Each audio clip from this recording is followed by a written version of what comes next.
Ассаламу алейкум Ларми Нохчи, добро пожаловать на стрим, дорогие друзья, не забудьте, кто не подписался, подписаться и ставить лайки. Баркал, спасибо всем.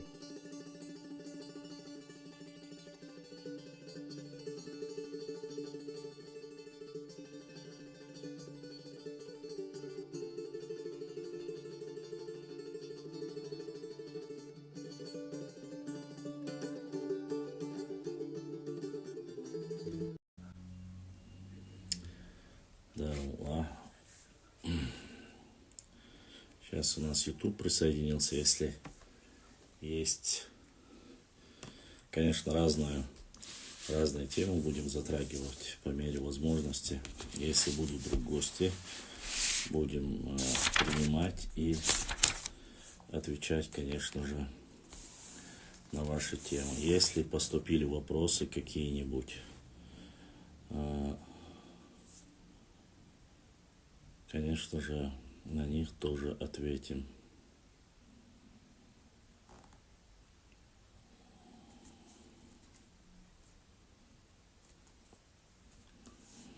Вот такая вот тематика. Вы можете сами тоже задать тематику, не обязательно. И заодно я хотел посмотреть и зачитать вам.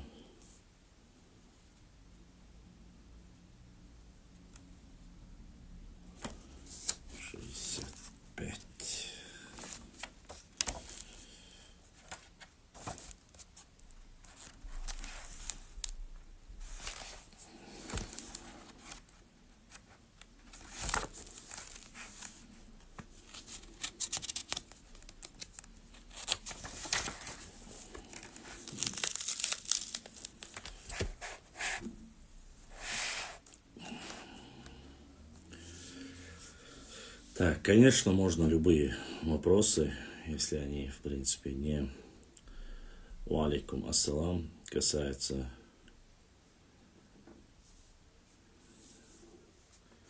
политических каких-то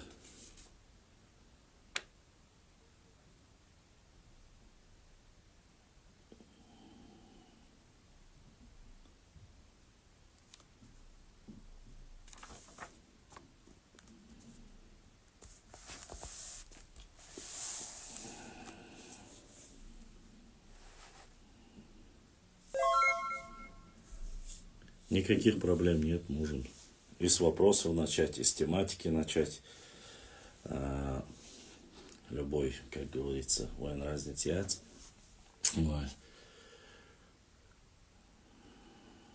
Мы часто рассказывали, говорили о башенных комплексах,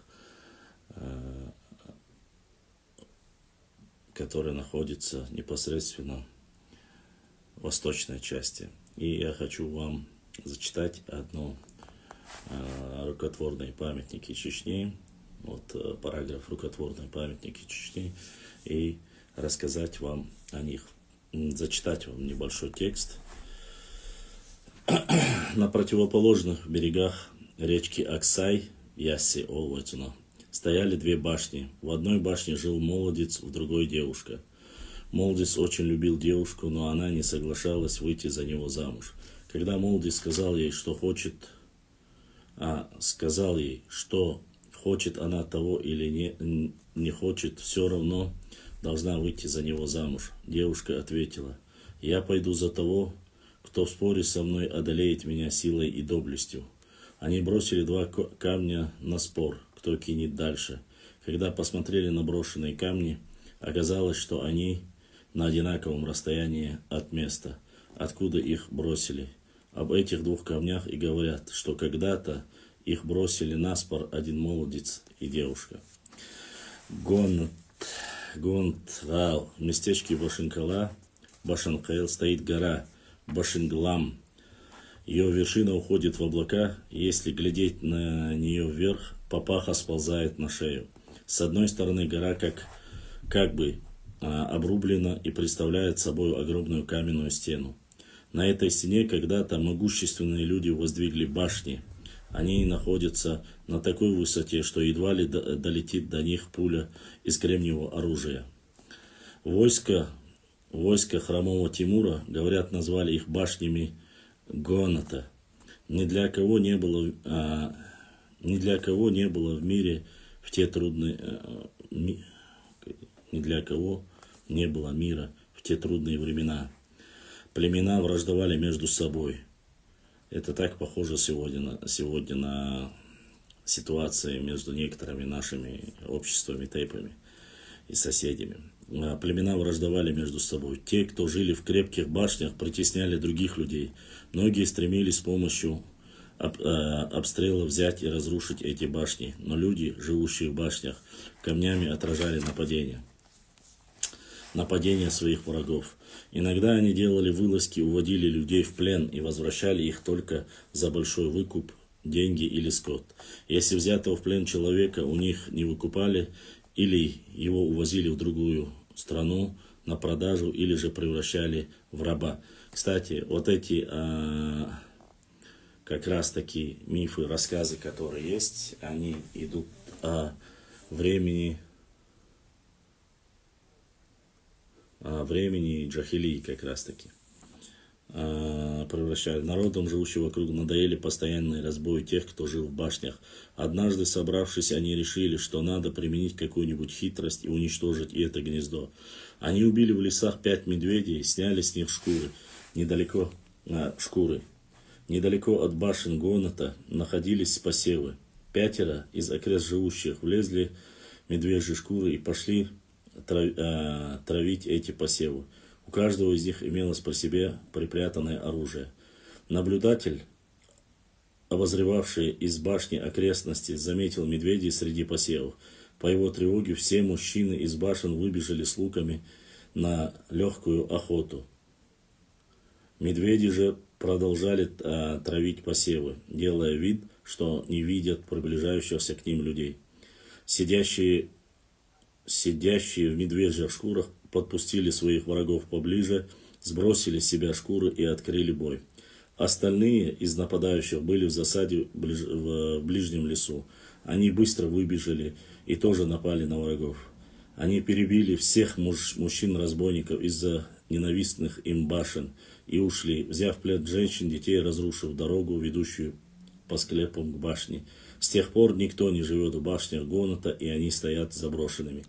Это записал Халид Ашаев, опубликовал это, зафиксировано. Вот такие вот, алейкум ассаламу рахматуллахи ва баракатуху. Странные, мифические, но, однако, многие люди, которые приходят, пытаются возвысить доисламскую историю, некоторые хотят, наоборот, принизить. Какая бы ни была история, она наша. И для того, чтобы говорить об истории нашего народа, для того, чтобы говорить, проводить дебаты, всегда нужно быть готовым, всегда нужно знать, что и как можно использовать в работе. Вы знаете, вчера у нас прошел эфир, мне башлам комментарий ее хазари, это предки цуантра аль комментарий генехун.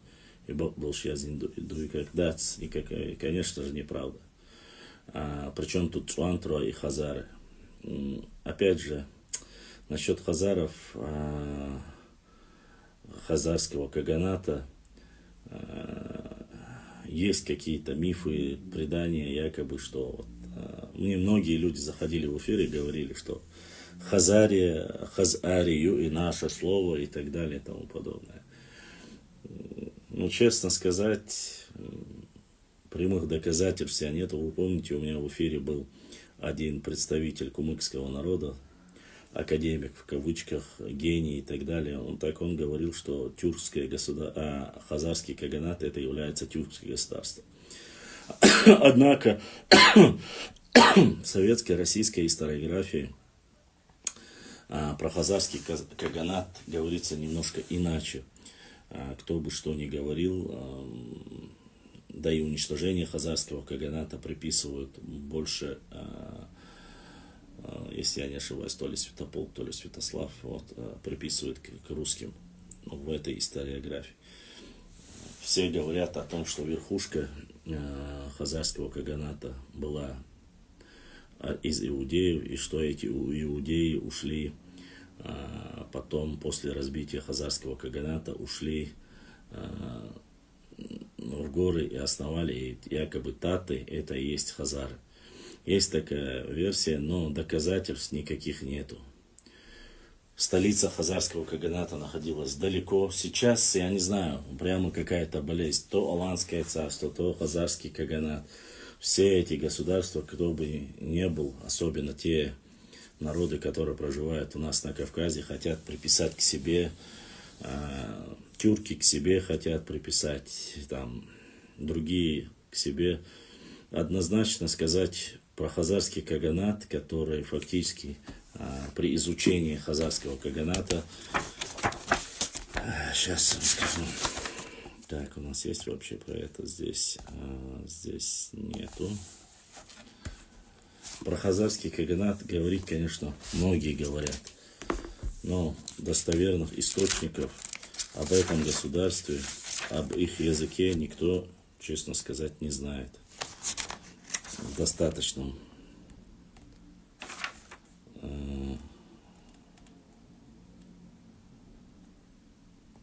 Так.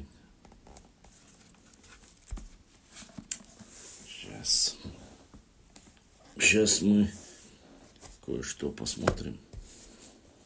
Поэтому Цуантрой чистокровный Нохчи Тейп не имеют никакого отношения. Если по одной версии достоверно будет информация о том, что хазарский каганат принадлежал тюркам, как они утверждают, или же горским евреям, ни к тем, ни к другим родственных отношений по ДНК генетике у Цуантруа нету. Цуантруай это очень большой тейп, один из самых больших тейпов, как и Гендергной, как и Бенуай. К сожалению, есть и там тоже отделения, те, которые откололись от них и сегодня называют себя отдельными тейпами. Валикум ассалам. Нормально. Живой, здоровый. Пока делали танцаны. Валикум ассалам. Рукхан. Ваша мова, братан.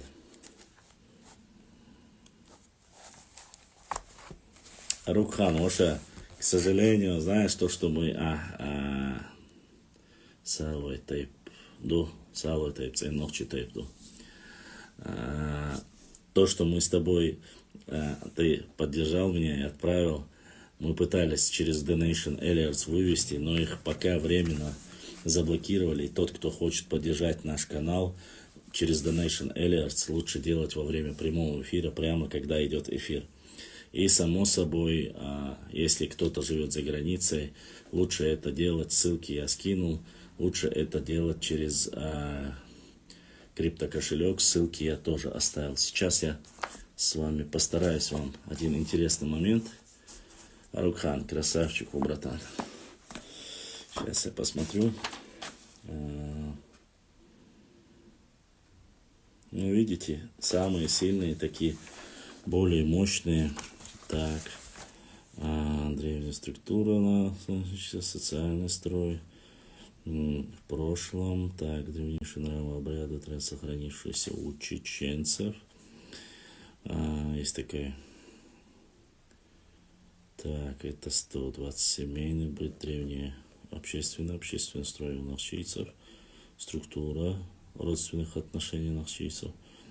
Так, видите, какие бы я ни смотрел, культура, археологическая культура, аракская, майкопская, кайкенская, кабанская есть. Вот хазарская, что касается хазарского каганата, ни в одних нормальных, да и про этот период ни одни ученые почти что не пишут, не указывают. У меня есть один материал, и я постараюсь. Заблокировали, Арукхан,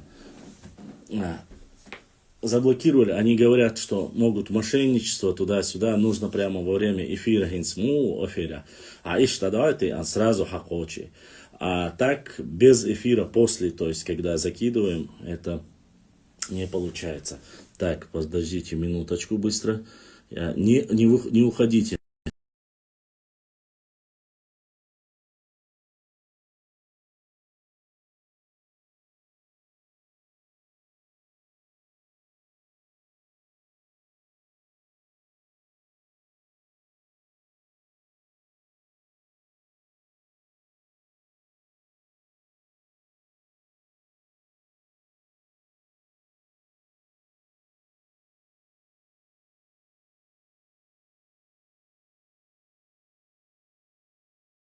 мошенничество туда-сюда, нужно прямо во время эфира гинсму эфира.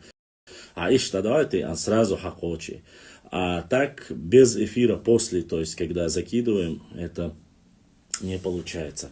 Так, подождите минуточку быстро. Меня видно, слышно? Скажите мне. Раз, два, три, четыре, пять. Со эфире ауи.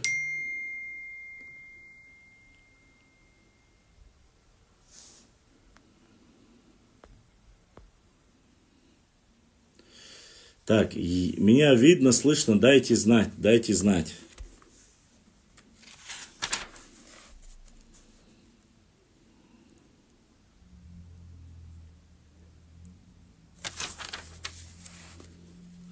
Алейкум салам ва рахматуллахи ва баракатуху.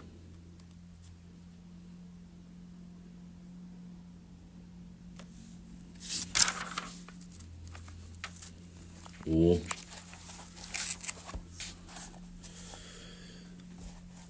Хирук. Давайте я вам зачитаю кое-что. Так, чтобы вы могли с этим ознакомиться. Я думаю, что это вам будет интересно.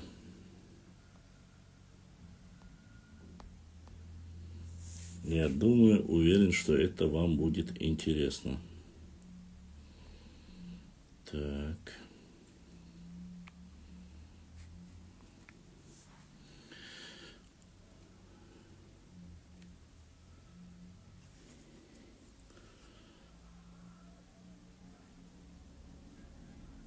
Так.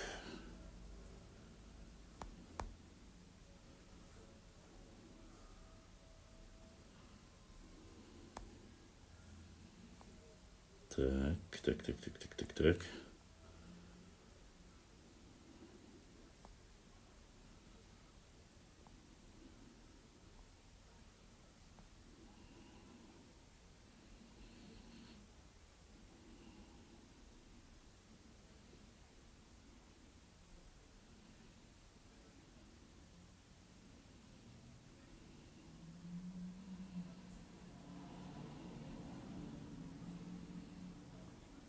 Минуточку. Дайте минуту мне. Башлам. Белшутба. Башлам был начался.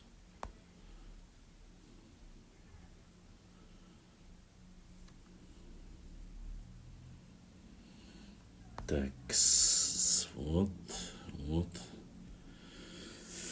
И вот. Так, сейчас в эфире. И вот, давайте посмотрим. Народы, которые могут быть предками чеченцев. Статья называется так. То есть это официальная версия, которую вы можете найти. Вопрос о происхождении чеченского народа до сих пор вызывает дискуссии. По одной из версий, чеченцы – автохтонный народ Кавказа. Более экзотическая версия связывает появление чеченского этноса с хазарами. Просто с самого начала. Возникновение этнонима чеченцы имеет множество объяснений. Некоторые ученые предполагают, что слово является транслитерацией наименования чеченского народа у кабардинцев Шашан, которое, возможно, произошло от названия селения Большой Чечен. Большой Чечен. Опять же, хочу заметить, что Большой Чечен находится намного дальше, чем по карте, которую я вам показывал, 1816. Есть Чечен-аул, который находится рядом с Сунжей, рекой Сунжей, неподалеку от... карту я вам тоже покажу, и вы увидите сами наглядно. И второй Чечен-аул находится уже на реке Аргун, уже выше, где современный Чечен-аул. И дальше. Предположительно, именно там в 17 столетии русские впервые встретились. В 17 столетии русские впервые встретились с чеченцами. Информация тоже, опять же, я вам хочу довести до вас, что это недостоверная информация. Почему? Объясню. В 17 есть, хотя здесь говорится, что непосредственно они встретились с ними на Сунже. Хотя есть официальные документы, мы знаем, что представитель нашего народа заключал договор вместе с кабардинцами еще в 16 веке чтобы вот так прямо начинаешь говорить и вылетает из головы. Шейх Мурза Окотский заключил более ранее, то есть 1560-1580 годы. То есть эта информация уже недостоверна, чтобы вам было понятно. Ну да ладно, читаем дальше. 17 столетия русские впервые встретились с чеченцами. Согласно другой гипотезе, слово чечен имеет корни степных ногайских кочевников. Корни переводятся как разбойный, лихой, вороватый человек. Это новая версия, кстати. Сами чеченцы себя называют нохчи. Это слово имеет не менее сложную этимологическую природу. Кавказовед в конце 19 века, начале 20 столетия Баршир Далгат писал, что имя Нохчи может быть употребляемо как общее племенное название у ингушей и у чеченцев. Впрочем, в современном кавказоведении обозначение ингушей и чеченцев принято использовать термин, догадайтесь какой? Правильно, вайнахи. Термин, который был введен в оборот в 1928-26, некоторые говорят 1928-1930 годы, профессором Яковлевым со своим помощником Заурбеком Мальсаговым. Дальше. Это я вас как бы привожу справочку сразу. В последнее время ученые обращают внимание на другой вариант этнонима Нохчи, Нахчиматьяне. Нахчиматяне. Тут я хочу на минутку остановиться. Ученые, которые, это, чтобы было понятно, некоторые люди, конечно же, говорят, что...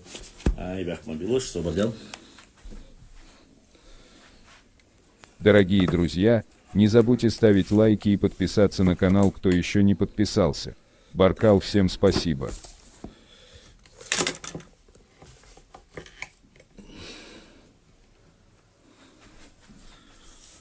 Сразу, чтобы вам можно было показать, наглядно показывая, это уже люди, чтобы знали, что мы не берем ничего с потолка. У нас все задокументировано. Благо, когда наши подписчики помогают, мы можем себе приобрести литературу нужную для использования. Так вот. Начинается Нахчиматьяне.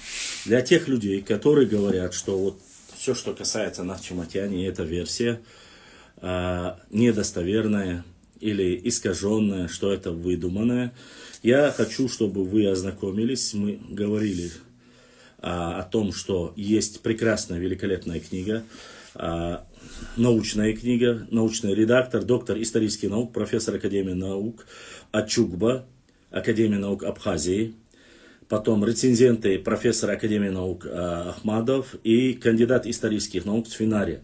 Вот эта книга, вот она, Гурама Гумбы, Нахчи, вопросы этнокультуры, истории, первое тысячелетие до нашей эры. Здесь на этой книге, касающиеся карт, территории Нахчиматьян, я с вас этих книг очень мало, если я не ошибаюсь, их всего лишь 1000 штук.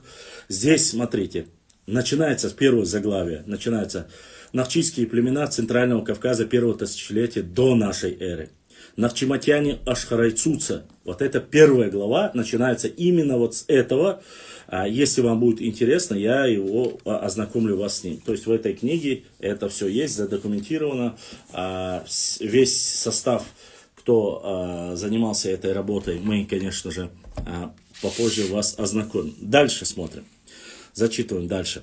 Термин впервые встречается в армянской географии 7 века. То есть первый параграф прямо на этой книге, это и есть как раз таки о Нахчиматьянах. Это название первого упоминания в 7 веке нашей эры. Армянская география 7. Согласно армянскому востоковеду Керопе Патканову, этноним Нахчиматьяне сопоставляется со средневековыми предками чеченцев.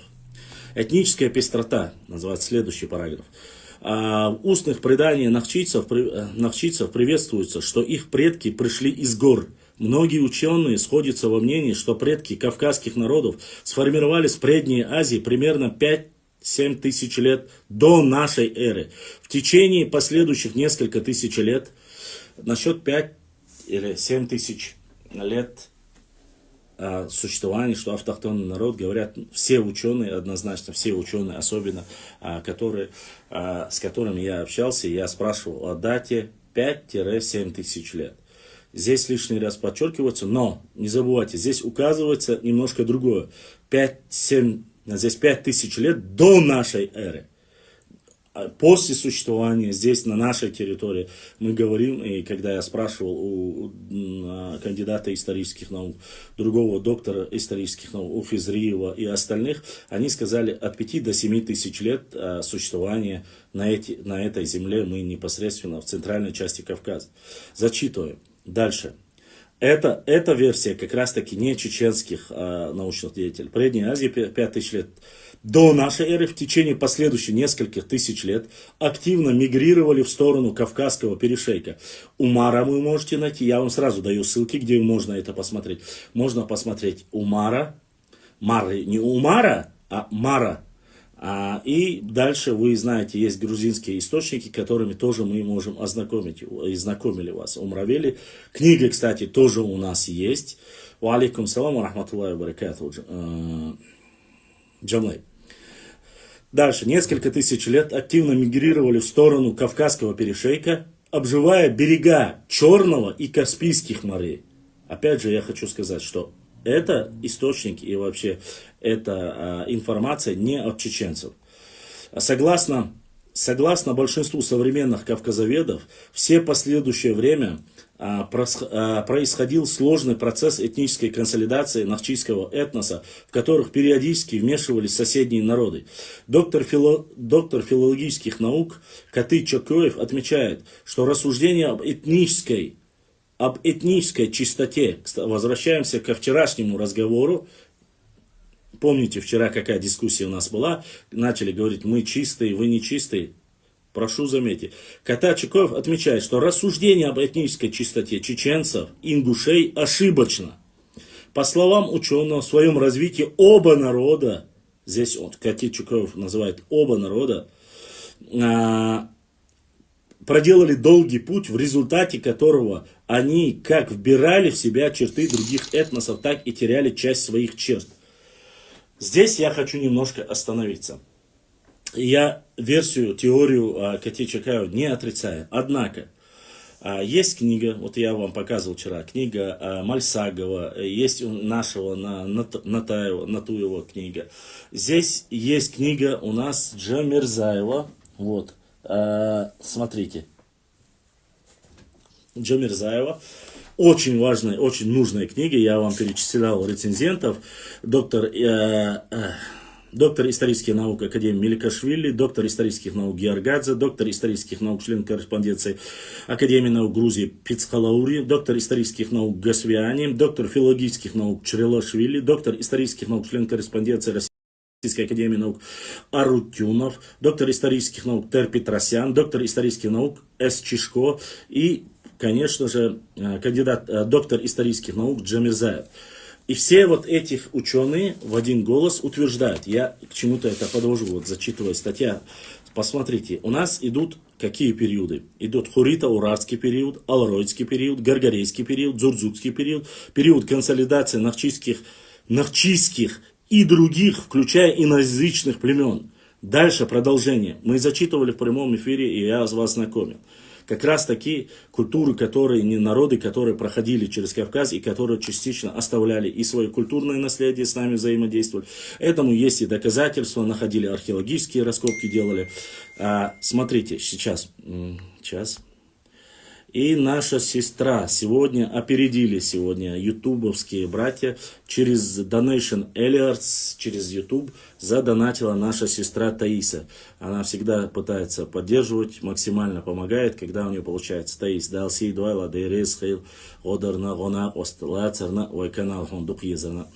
Смотрите, здесь перечисляются народы, которые непосредственно с нами соприкасались, оставили какое-то культурное влияние и оставили, конечно же, мы находим очень много, особенно мы находили в Гудурменском районе, Курчелойском районе, недалеко от Грозного, находили в Сержинюрте, то есть в глубине, в самом сердце нашей родины, находили вот непосредственно раскопки, археологические раскопки. Смотрите, с какими народами. Кемерийцы, скифы, сарматы, непосредственно. Ну и часть Аланы, потому что Аланами были не только мы. И потом дальше там идет, какие археологические культуры есть у нас. Археологические культуры вообще по сути своей должны оставлять тот или иной период, то есть кто в этот период и с кем связан. Допустим, Кура-Аракская культура. Это восточная часть Чечни. Майкопская культура. Это западная часть. Майкопская культура это хатты, это наши братья-адыги. Их культура найдена на нашей территории. То есть взаимодействие было, культурное влияние было и на нашей территории. С учетом того, что если мы говорим о нахчиматьянах, территории, которые мы считаем были более обширны, проживание нашего, в древности нашего. Дальше. Каякена-Харачоевская культура.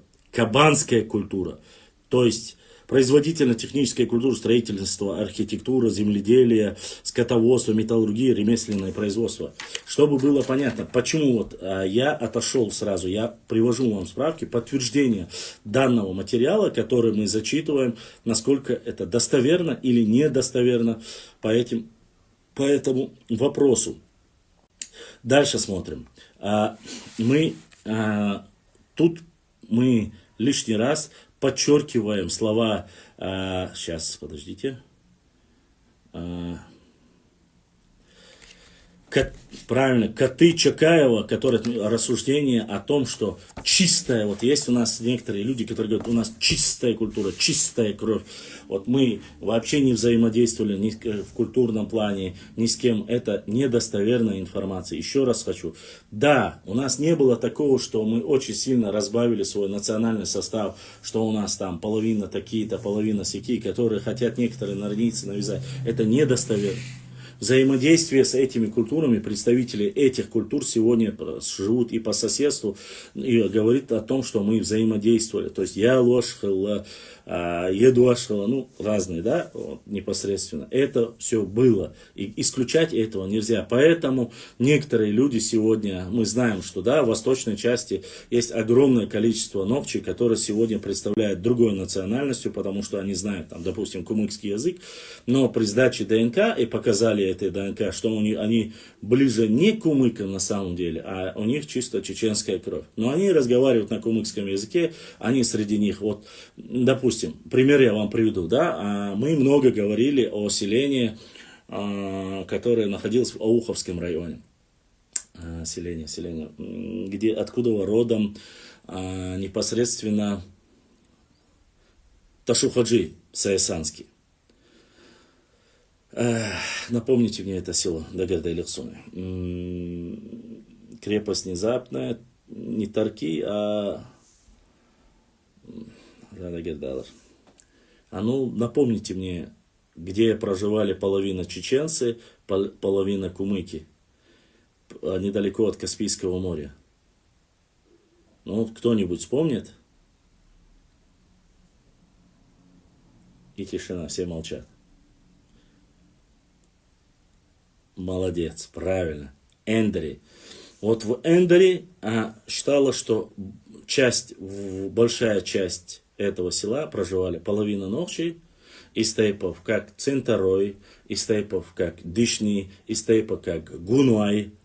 Но определенное время, то ли для выживания, то ли для чего, я не знаю, но факт остается фактом, остались и сегодня несут некоторые те, кто сдавал ДНК, и в некоторых наших селах, которые себя считали кумыками, при сдаче ДНК показывают чисто чеченское ДНК. Ну да ладно, оставим на совести этих людей, мы никого насильно не заставляем. То же самое и в Ингушетии, чтобы было понятно, то же самое и в Дагестане.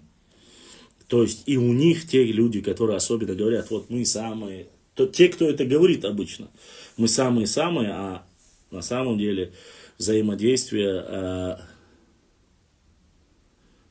вполне возможно, Сантина, вполне возможно. Так вот, продолжаем дальше. Почему? Смотрите, обживая берега Черного и Каспийских морей, насчет Черного моря, я еще раз вам скажу, мы разговаривали, вы помните, с Османом, наш представитель Спанкийского ущелья, А Осман закончил университет в Грузии, исторический факультет. Мы как раз с ним разговаривали, мы говорили, что к чеченцам наши предки говорили, 4 народа, которые проживают в Грузии, являются самыми близкими к чеченцам. Но старейшины чеченские говорили, что они произошли от нас, что они были чеченцами и так далее и тому подобное. Пшавы, хивсуры, сваны и тушины. Но есть такая вот версия, вы можете в многих местах. Я не говорю, что это. Но сегодня при сдаче ДНК, особенно части, которые с нами граничат, тушинцы, бацбийцы, там, допустим, хивсуры, сваны, когда при сдаче ДНК показывают, что они близкие родственные нам по ДНК. Сегодня мы не говорим, что они чеченцы. Они являются сегодня непосредственно грузинами, являются и сваны, являются и тушины, являются и все остальные. Валикум салам. Но я хочу, чтобы вы понимали, не забывайте, касаемо сванов, я Осману задал вопрос, мы рассуждали. Есть очень сильная версия, я разговаривал с представителем этого тейпа, шуаной тейп. Букву Ш, насколько я знаю, Ш или произношение, но факт, я вам коротко ознакомлю, что у сванов, сваны, шуаной, это одно и то же, что считается, что это часть наших людей, которые переселились и далее начали называться, и начали их называть отдельно сванами. И башенная культура совпадения очень сильно с нашими. Раз. Во-вторых, языковое. Когда я Осману сказал, а правда ли, что у сванов очень много слов, имеющие основу и перевод полностью такую же, смысловую нагрузку имеет такую же, как и у ногчи народа, он засомневался в этом. Потом мы как раз таки через день или 2 дня он связался со мной, Осман Дейрес Хейлсон, он связался со своим другом Сваном, поговорил, оказалось, и то, что мне Осман сказал, из того, что он нашел 200 слов, сванских 200 слов, и нохчийских 200 слов полностью идентичны, один в один. Есть и тот представитель Шуно, он живет в Минкале-Люцунце, он мне много рассказывал, что Шуной и Суаны это одно и то же, просто они на грузинский лад называют их Суанами. Суаны, Шуано это одно и то же, по его утверждению. Шуани олсон, шуаной олвы. Это чисто ногчи тейп. Гаплогруппа. Я, честно сказать, по ДНК генетике я не знаю, насколько совпадение. Но вот это утверждение его, что у него есть ряд работ, и я их обязательно опубликую. Это гипотеза. Возможно, она достоверная, возможно, нет. Но факт остается факт. Чечен-предатор пишет. Башлам, есть версия, что Уабас в летописи Мравели это племя Уабой, вступившие с хазарами в союз. От того Уабаса звали сыном царя Хазар, как думаешь? Как гипотеза, я ее принимаю. Достоверности, к сожалению, достоверной информации пока нет. Мы должны как-то мотивировать и документально это подтверждать. Вы знаете, мы нарнийские сказки не принимаем, и мы не можем быть нарнийцами. Мы должны существенно ссылаться на какой-то документ. Ты недавно в другом канале говорил о том, что у нашего народа было в ранних веках многобожие. Да, конечно, было. Ты говорил, что были боги дождя, солнца, ветра и так далее. Нет, был единый Дела, и он творец всего. Нет. ЧР. Я говорю и еще раз. Я вчера рассказывал. Ой, Бяхмадулыш. У меня эфир прямой. Не звоните во время эфира мне. У меня прямой эфир. Вот. Я вам вчера рассказывал. Да, вне всякого сомнения. Сейчас я вам зачитывал. Если 5000 лет на этой земле мы проживаем, мы по сути своей, у меня были эти дискуссии с представителями, религиозными представителями, которые приходили ко мне в эфир и говорили, что мы были всегда единобожниками. Это недостоверно, потому что с кем бы я ни говорил из научных кругов, это прошу не вводить в заблуждение. Во-первых, если мы говорим, мы были только единобожниками, нашему народу не может быть больше 1400 лет, потому что ислам появился в 17 веке. Окей, вы сказали, что до ислама мы были христиане. Опять же, христианству сколько? 2023, по сути.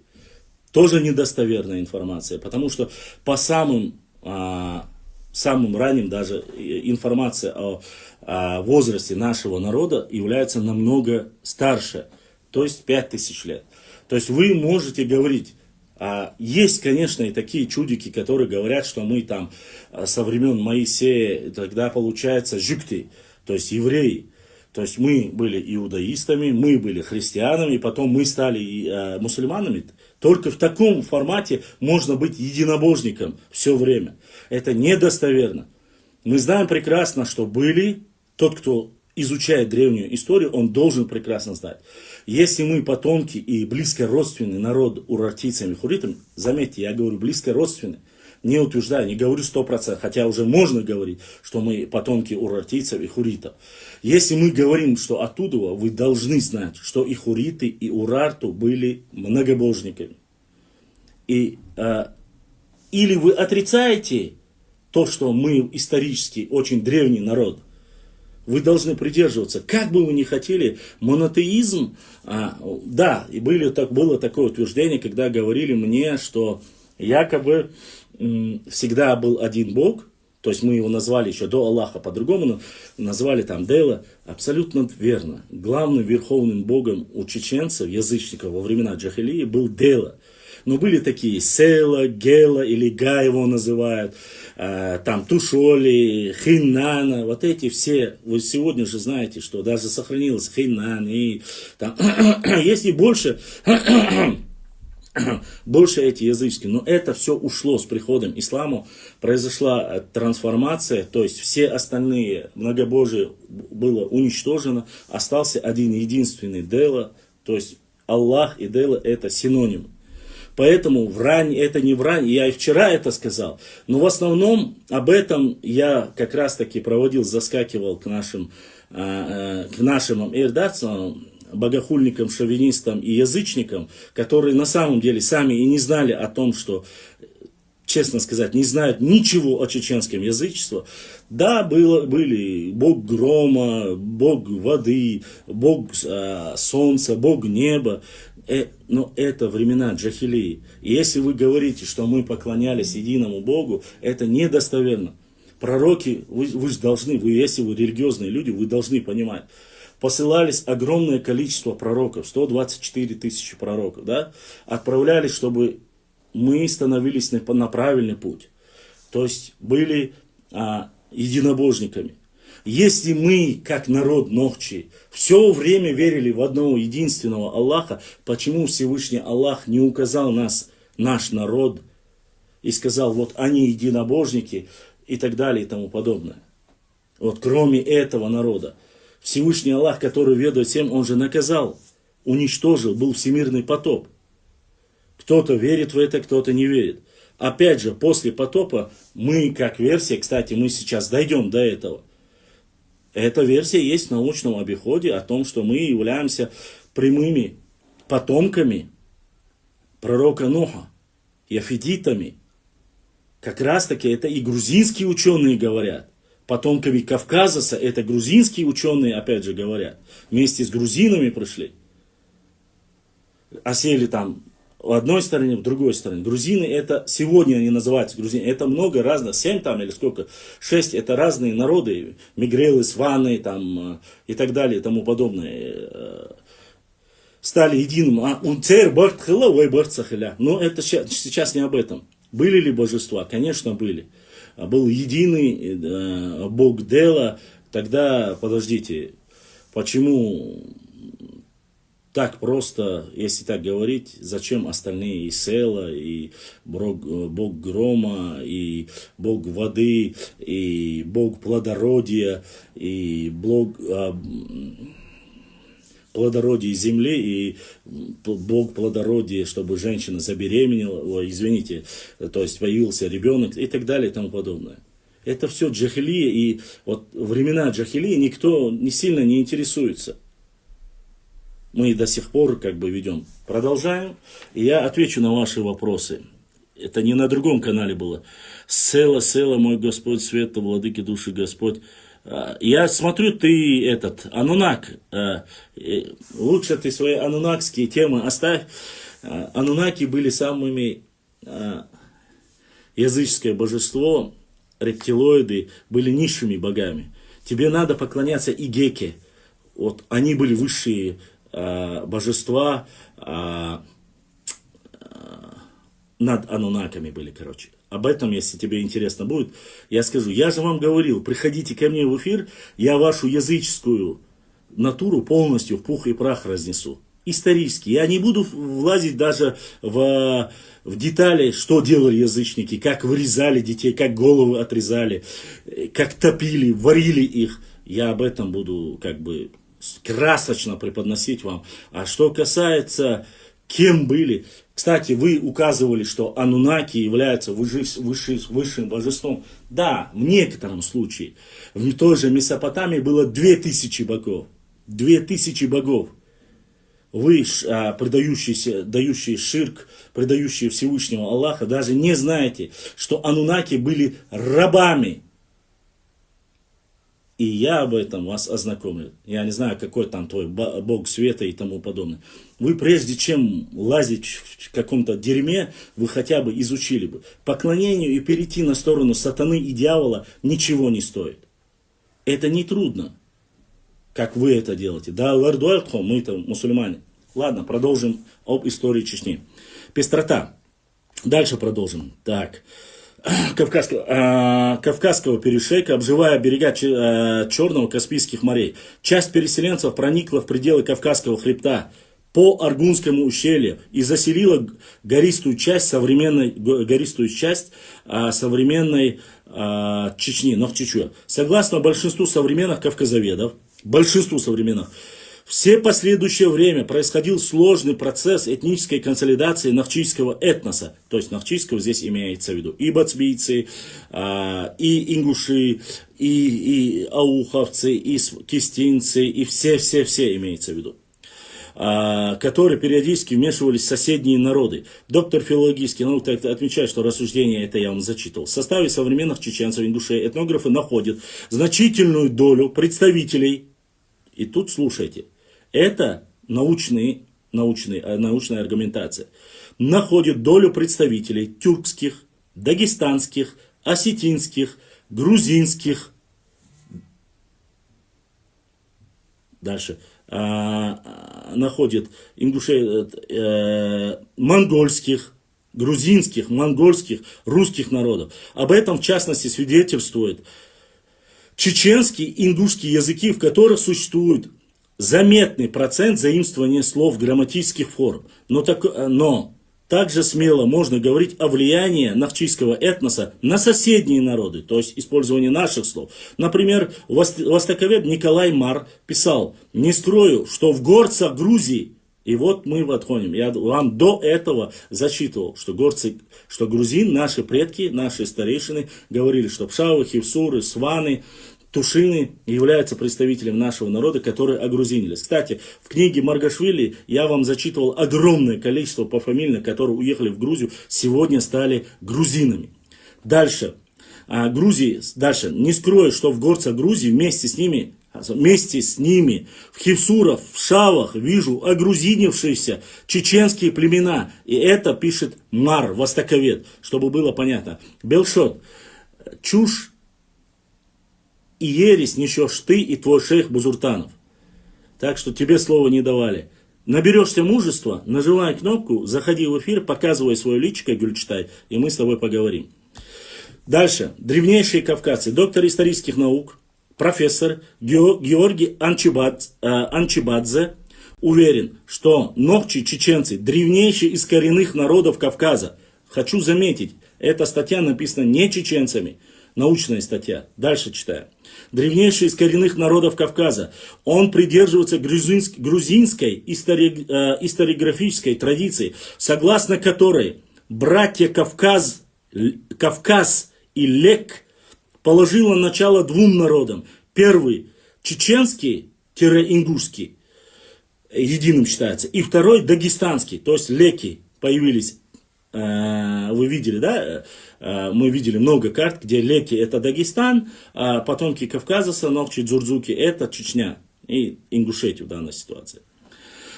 Потомки братьев впоследствии заселили безлюдные территории Северного Кавказа и прислушайтесь, Северного Кавказа от гор до устья реки Волги. До устья реки Волги. Дальше читаем, кто это. Это мнение во многом согласуется с утверждением, мой любимый антрополог, я вам говорил и рассказывал о нем. Раньше я рассказывал очень много о нем. Потому что его немножко сегодня задвинули, потому что он был любимым антропологом Гитлера. Но ну да ладно, Адольфа Гитлера. Фридриха Блюменбаха, который писал, что нохчи, чеченцы имеют кавказианский тип, кавказианский антропологический тип, отражающий облик самых первых европеоидов, кроманьонцев. Данные археологии также свидетельствуют о том, что древние племена проживали в горах Северного Кавказа еще в бронзовом веке. Продолжаем. Британский историк Чарльз Рикхертон в одной из своих работ уходит от автохтонности чеченцев, делает смелое заявление, что в истоках чеченской культуры числится, прислушайтесь, опять же, это не мое мнение, мы говорим о Рикхертоне, присутствует, что в истоках чеченской культуры числится хуритская и урартская цивилизация на родственные, пусть и отдельные связи хуритских и современных нахчийских языков указывают, в частности, российский лингвист Сергей Старостин. Этнограф, я вам перечисляю всех ученых. Послушайте, всех ученых. Это не чеченское, это не я автор этой статьи.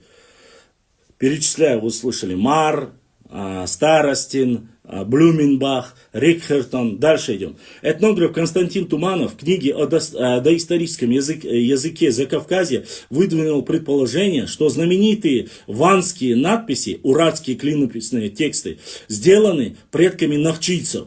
В доказательство древности чеченского народа Туманов приводил огромное количество топонимов. В частности, этнограф обратил внимание, что на языке урарту охраняемая укрепленная местность или крепость называлась Хуай.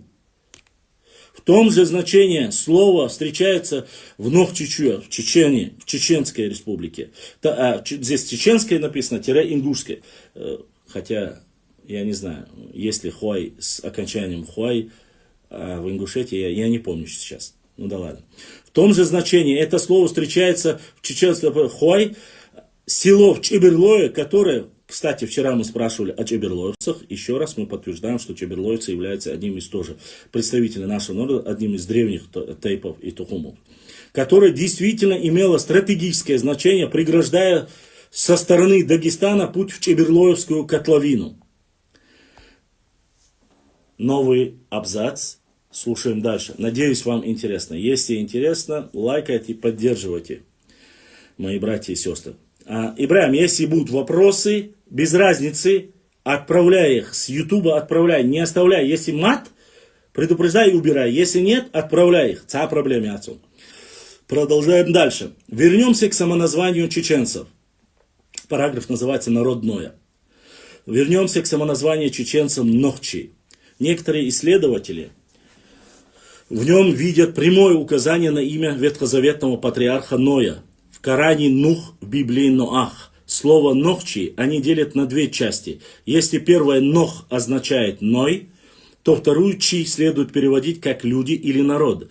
На это в частности указывает немецкий языковед Адольф Дир, который говорил, что элемент Чи в любом слове означает человек. За примером далеко ходить не нужно. Чтобы в русском языке обозначить жителей какого-либо города, во многих случаях нам достаточно приводить окончание «чи». Москвичи, амичи и так далее. Смотрите, чтобы было понятно, да, здесь текст написал, и вот это все, это непосредственно российский научный материал. То есть имеется в виду журнал, который это публикует. И продолжаем дальше. Версия о том, что чеченцы являются потомками библейского Ноя, алейхиссалам, это я от себя говорю, что не в этой статье, имеет предположение, ряд исследований утверждает, и тут мы продолжаем и доходим до вашего вопроса. Вот здесь у меня уже начинает я вам рассказывал об этом и был знаком. Ряд исследователей утверждает, что евреи хазарского каганата, которых многие называют 13-м коленом Израиля, не исчезли бесследно. Смотрите, о разгроме хазарского каганата есть много версий. От арабской версии мы слышали, что арабы разбили и заставили насильное руководство принять непосредственно ислам. Но здесь же, в этой русской версии, здесь говорится, разгромление киевским князем Святославом, все-таки я правильно сказал, Игоревичем, в 964 году они ушли в горы Кавказа и там заложили основы, и вот здесь уже основы чеченского и ингушского этноса. В частности, часть беженцев после победного похода Святослава встретил в Грузии арабский путешественник, то есть здесь даже есть ссылки, арабский путешественник Ибн Хаукаль. В советских архивах сохранилась копия любопытной инструкции НКВД от 1936 года. В документах разъяснялось, что до 30% чеченцев и ингушей тайно исповедуют религию предков, иудаизм, и считают остальных чеченцев низкородными чужаками. Еще раз прошу заметить, что вот статья, уже сразу понятно, что написана не чеченцами, и кто ее писал. Это разные версии они используют. Здесь примечательно, что Хазария имеет перевод на чеченском языке. Красивая страна. Начальник архивного управления при президенте и правительстве Чеченской Республики, это я читал, Магомед Музаев по этому поводу замечает: вполне возможно, что столица Хазарии находилась на нашей территории. Но он не врет, там часть хазарского каганата однозначно входила, то есть занимала нынешнюю и по тому периоду наши земли, анархические земли. Хазария находилась на нашей территории. Мы должны знать, что Хазария, которая просуществовала на карте 600 лет, являлась самым могущественным государством на востоке Европы. Многие древние источники указывают на то, что долина Терека была населена хазарами. В V-VI веках эта страна называлась Барсилия. И по мнению византийских хронистов Феофана и Никифора, здесь находилась родина хазар, писал знаменитый востоковед Лев Гумилев. Ну, вы должны, да, о теории пассионарности Льва Гумилева вы знаете, историк Лев Гумилев.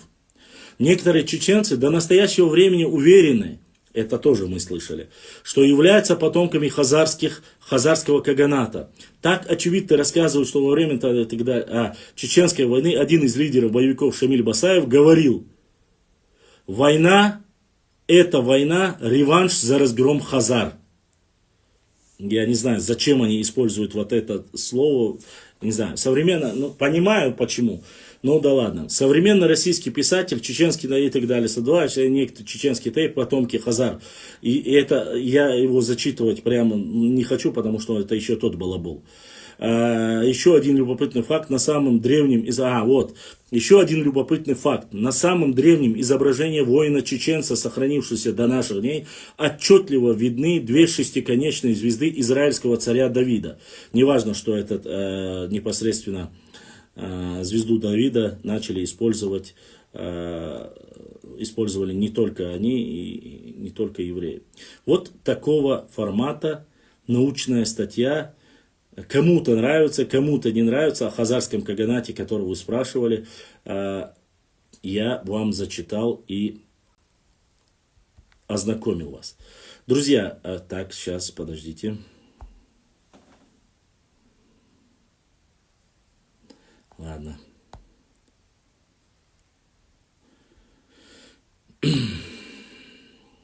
Вот. Да, и я хочу вас еще раз, чтобы было понятно, когда я говорил шовинистами и больными людьми, то есть язычниками, которыми ведут свой паблик, назвать его смысла нету. Я думаю, что тот, кто знает, и особенно мой брат, который сейчас тоже находится в эфире, они утверждают, что, еще раз повторюсь, что Ной является евреем, что он является семитом. Первый признак того, что язычники тупые бараны, в отличие даже от атеистов, атеисты-то, может быть, это и прочли бы, и могли бы понять. От того, что евреи приписывают Ноха, алейхиссалам, приписывают к евреям, он не имеет никакого отношения, имеется в виду, не имеет отношения к современному понятию семитам. Ни к арабам, ни к евреям. Потому что, еще раз повторюсь, пророк Нух является четвертым. А арабы и евреи, кстати, и евреи, и арабы оба являются семитами, появились намного позже от пророка Ибрахима, алейхиссалам, Авраама по-другому. И евреев не существовало. Это то же самое, если бы, допустим, евреи сказали, или язычники сказали, что якобы Адам был евреем. Ну, если бы сказал. Хотя мы знаем, кто у нас есть некоторые ученые, философы, профессора с Франции, которые говорят, что они подревнее будут, чем народ Ноя.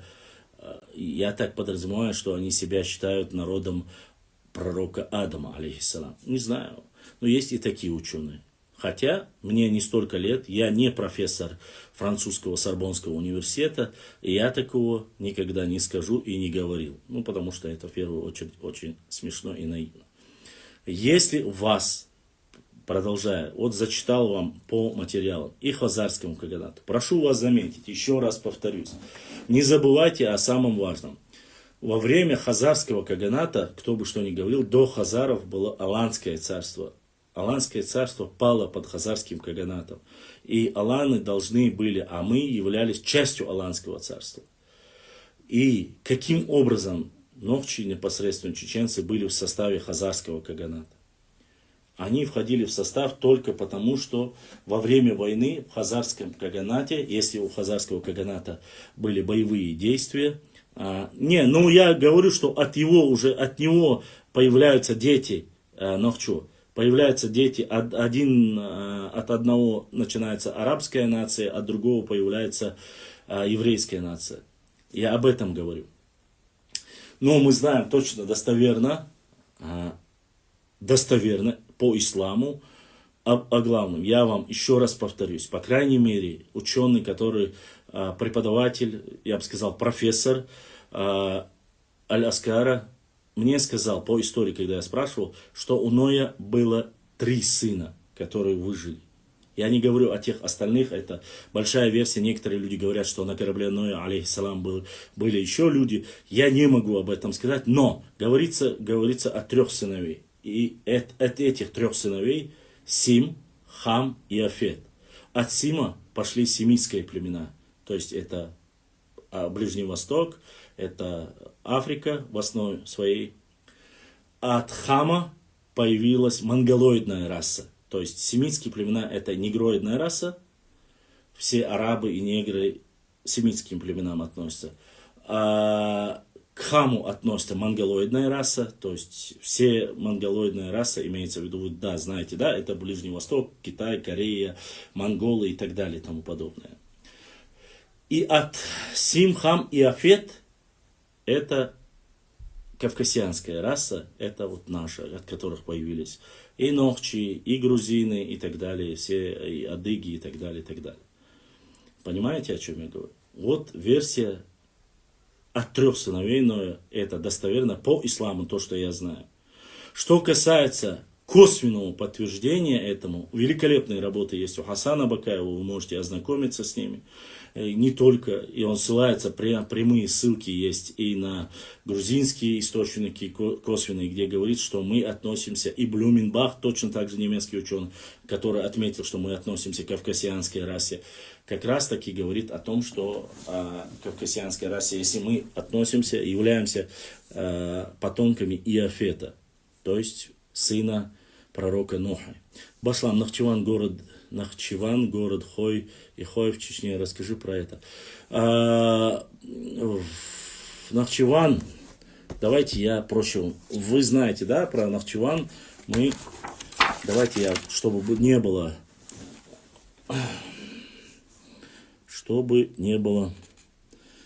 Так. Нахчеван, Гути Назир, спасение. Здесь 3 параграфа, касаемо Нахчевана.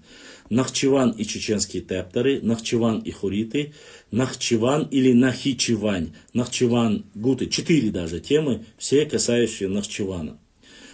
Мне присылали очень много карт сегодняшних современных Ближнего Востока, области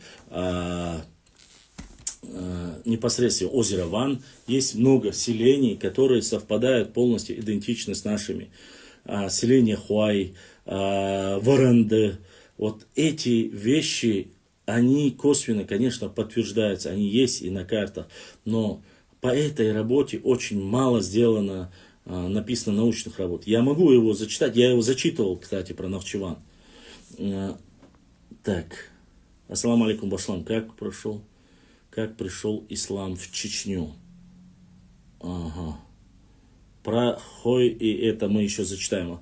Про ислам я вам рассказывал. Считается, появление ислама, вообще первые зачатки ислама появились, вы знаете, во времена Умар бин Хаттаба, то есть в Дербенте, 40 асхаб. Многие говорят, есть полевые материалы о том, что уже в то время ходили наши представители нашего народа и обучались исламу. Уже более дальше, более позднее время, в 9-10 века, то, что были найдены непосредственно бумаги, вы можете найти, мне сейчас очень далеко спускаться, прямо пофамильно есть нохчи, которые в Багдаде, в тот период, не Багдад было у него название, да, иначе, да, учились там представители нашего народа. Проникновение ислама на территорию через Дагестан, не дагестанцами, а через Дагестан, и дагестанцами в том числе, пришел в 9-10 веках на нашу территорию. Вот. Некоторые ученые утверждают, что ислам пришел и раньше, с другой стороны, через Грузию, когда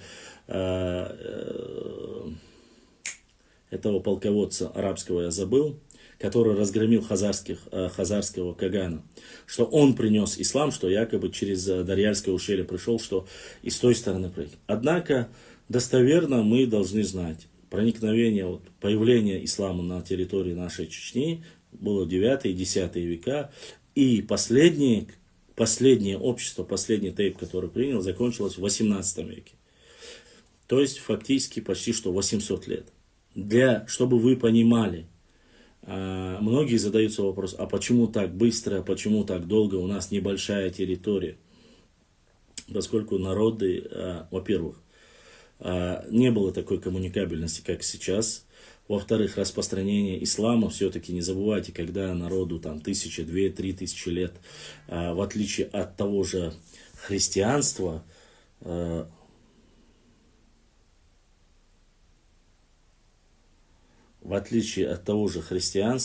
которое тоже проникло на нашу территорию, вы знаете, да, были и святилища и так далее, через грузинских миссионеров, кто-то говорит, через армянских миссионеров прошло, но оно не прижилось, и они были уничтожены. А ислам непосредственно пришел с восточной стороны, распространение началось ислама. Это уже, вы знаете, Загуайхей, это Сулак, уже оттуда, где проживали нохчи, вплоть до Каспийского моря, потихоньку начали проникать ислам и распространяться ислам. Начинается 9-10 века. Обнаружены достаточно археологических находок в высокогорье Чечни, там, допустим, и монеты со времен амиадов и так далее и тому подобное. Их очень много. Разные и кувшины, и надписи на арабском языке того периода находили. То есть все это есть и было в Национальном музее. Не знаю сейчас, что из них сохранилось. Вы можете найти, я их обязательно с вами ознакомлю. На территории Дагестана ислам с 8 по 15 века. То есть там тоже 700 лет его принимали. То есть все тоже не так просто, как вы думаете, отказаться мгновенно от язычества и все остальное, беспрепятственно принять ислам, чтобы устроить. Прошу не путать. Многие люди думают, если приняли ислам, все, должны построить огромные мечети, сразу должны там пасту. Нет, все проходило намного медленнее распространение ислама. Опять же, прошу не забывать, это разные периоды. И территории, обширность территории, распространение в одном селении до другого селения, миссионеры. Это все проходило и само собой не бескровно. Вы знаете, я могу вам привести пример, даже во времена имама Шамиля, вы знаете, что имам Шамиль, прошу не путать, хотел устроить теократическое шариатское государство на территории там, имамата, так? А вот ислам, по сути, чаберлоевцы все приняли, они были мусульмане, но принять шариат в таком понимании, в полном глубоком понимании его ислама, они не были готовы, тем более, чтобы во главе стоял Рамсюли, приблизительно, чтобы было понятно.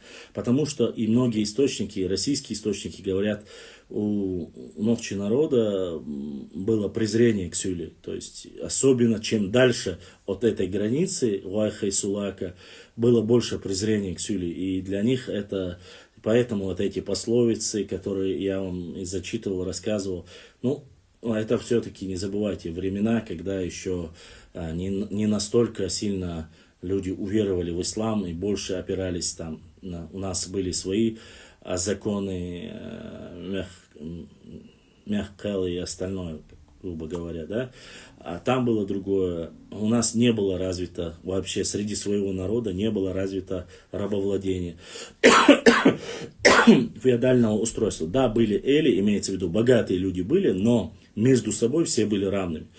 А в Дагестане были и ханы, и полностью, он был в основном под патронажем очень долгое время, непосредственно Персии, Ирана, само собой. Да потом уже под влиянием Грузии были, то есть Дагестан был, точно так же был Дагестан под влиянием, потом уже пришли арабы, под его влиянием было. И плюс, конечно же, хазарский каганат тоже было влияние. То есть там были немножко другие взаимоотношения, нежели чем в Кистете или в Дзурджукете. Поэтому проникновение ислама не могло быть, вот с точки даже гипотетически, оно быстро распространяться не могло, потому что каждое общество считало себя независимым, и чтобы внести вот этот непосредственно распространить ислам было намного труднее. Но и вы должны понимать, что распространение ислама это было для того периода вполне нормальным делом. То есть вот продвижение его так. Не забывайте, что первый поход Умар бин Хаттаба, когда он пришел в Дербент, взял его, ислам не принимали кавказские народы. Они сопротивлялись, воевали, он уничтожал. И после до 10 тысяч арабов сирийских из Шама переселил Умар бин Хаттаб поблизости к Дербенту. И они уже среди простых людей начали распространять среди нравы, обычаи. И первыми, кто принял, хотя кумыки говорят, что якобы они первые приняли ислам в Дагестане, это недостоверно и неправда.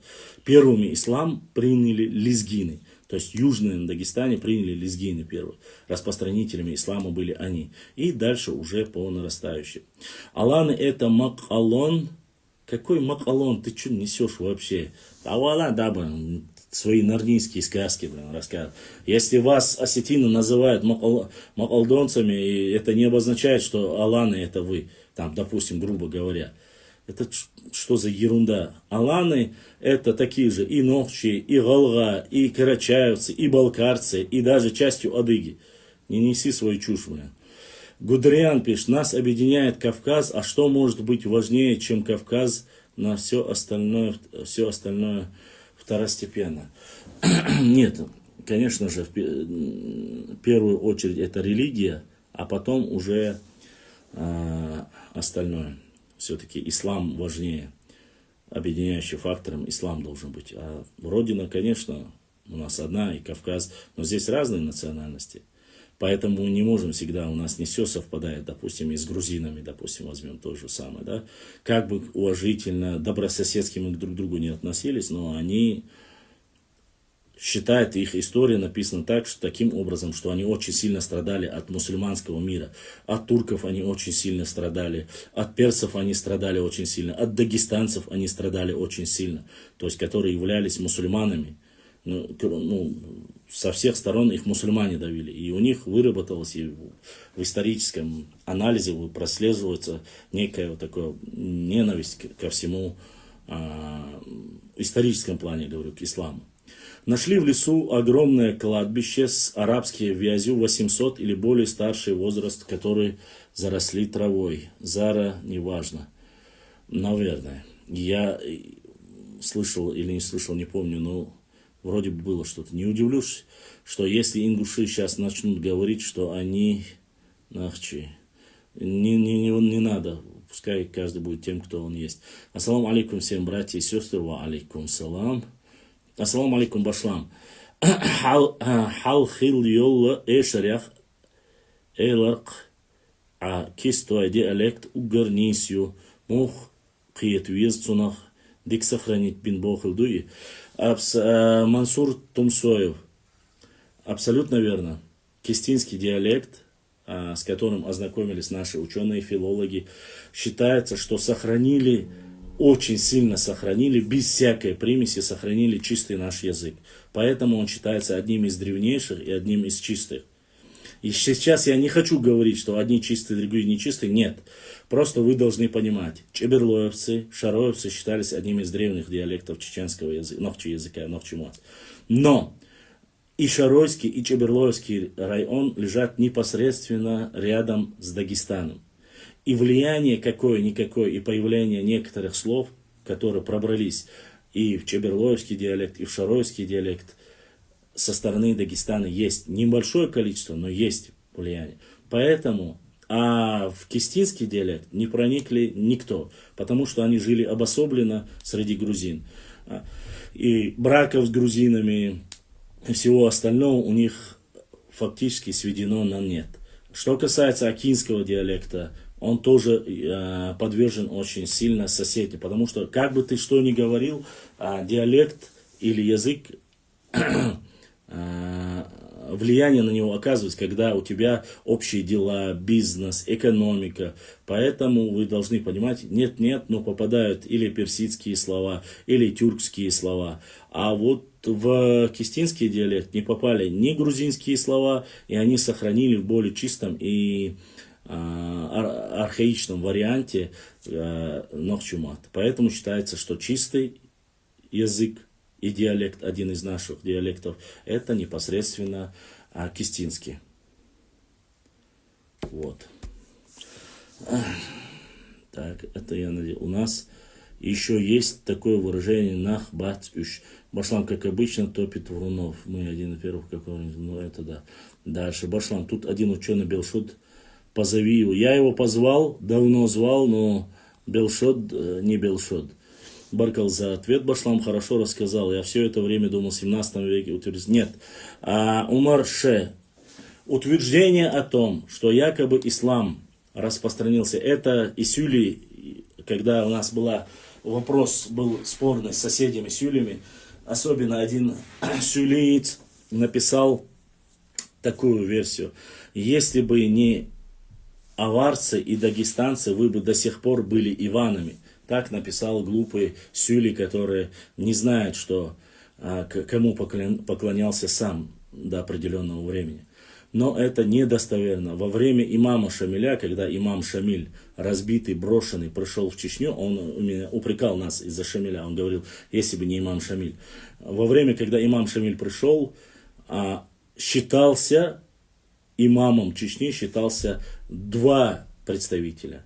Это первый Ташухаджи, Сейснар Ташухадж, который распространял ислам, Сейснар Вокхаджа Олсунов, который распространял ислам, начиная от Ауха, заканчивая Адыгеей. И второй это Мулла,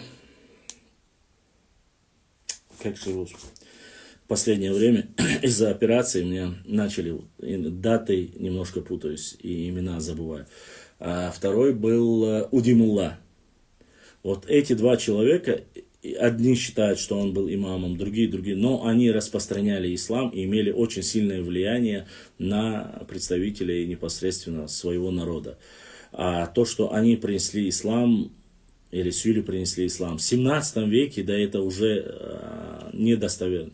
Почему, объясню? Еще раз повторюсь. По тем материалам и всем полевым материалам, которые есть. Мечеть, Чеберлоевская мечеть, считается одной из самых старых.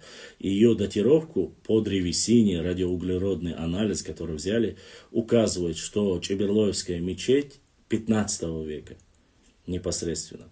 В 17, если вы считаете, что Чечня это от Гудермеса и до Грозного, это одно дело.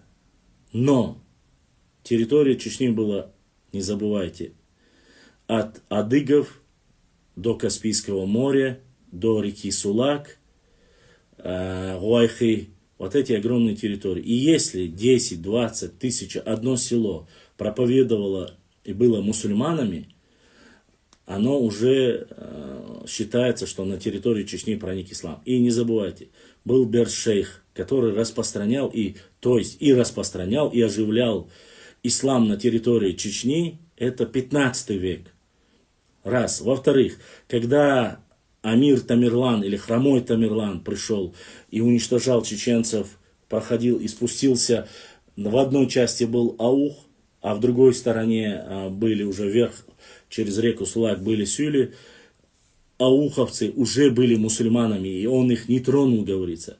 Ушел брать в плен к аварцам, на что ауховцы пошли на подмогу своим соседям и братьям аварцам. Лекам, ладно, так будет правильно. Вот о чем речь. В то время было. Кстати, и в этом материале говорится, что некоторые люди, я не хочу называть сейчас тейпы, это полевой материал, что во времена Тамерлана, на стороне Тамерлана были некоторые группировки, которым Тамерлан там подарил даже свой меч, они были мусульманами. Есть утверждение некоторых представителей, опять же, гипотеза о том, что Амир Тамерлан, как он сам себя считал, Тамерлан, Хромой Тимур, распространял якобы ислам, и чеченцы, которые были язычниками, ему были ненавистны, и он поэтому уничтожил это. Это чушь собачья. Это чушь собачья. Тамерлан уничтожал нохчий народ не из-за этого, а из-за того, что мы входили в состав Золотой Орды, потому что под Золотой Ордой уже был тот период, было Аланское царство, и мы должны были предоставить 20 тысяч конных воинов, а мы были на стороне Тохтамыша, а Тохтамыш был врагом. Вы знаете, да, сражение, которое было между Тохтамышем и Тамерланом, был уничтожен. Тохтамыш был уничтожен Тамерланом. Он дошел до своей ставки в Пятигорье, из Пятигорья дошел до столицы Аланского царства Магас по-разному. Это где нынешний Нохчи Алганиурт. Об этом и Виноград, и многие ученые писали. И вот это место, кто был там, многие Нохчи, которые с Алганиурта, Урус-Мартана знают, там на возвышенности вы видели эту местность, где река Сунжа, и вот были дальше все остальное, леса, Уайт, Март, до самого высокогорья были сплошные леса. Эти дороги, всех просеков не было, это все появилось во время Ермолова, когда воевали с ними, когда воевали потом после Ермолова. Эти просеки, поля появились только после. Все были сплошные, вот от этой реки Сунжи и вверх до самых гор, до Шатоевского, Урус-Мартановского, Очхой-Мартановского. Все эти места были сплошные леса. И через эту реку оставшие, поскольку мы проиграли, то есть были уничтожены Нохчи, которые были в составе аланского армии Тохтамыша, мы вели партизанскую войну и, переходя через эту реку, уничтожали, нападали на обозы Тамерлана, которые находились в тот период. И по источникам, которые есть и которые до нас дошли, говорится, что был убит то ли его племянник, то ли один из любимых полководцев Тамерлана.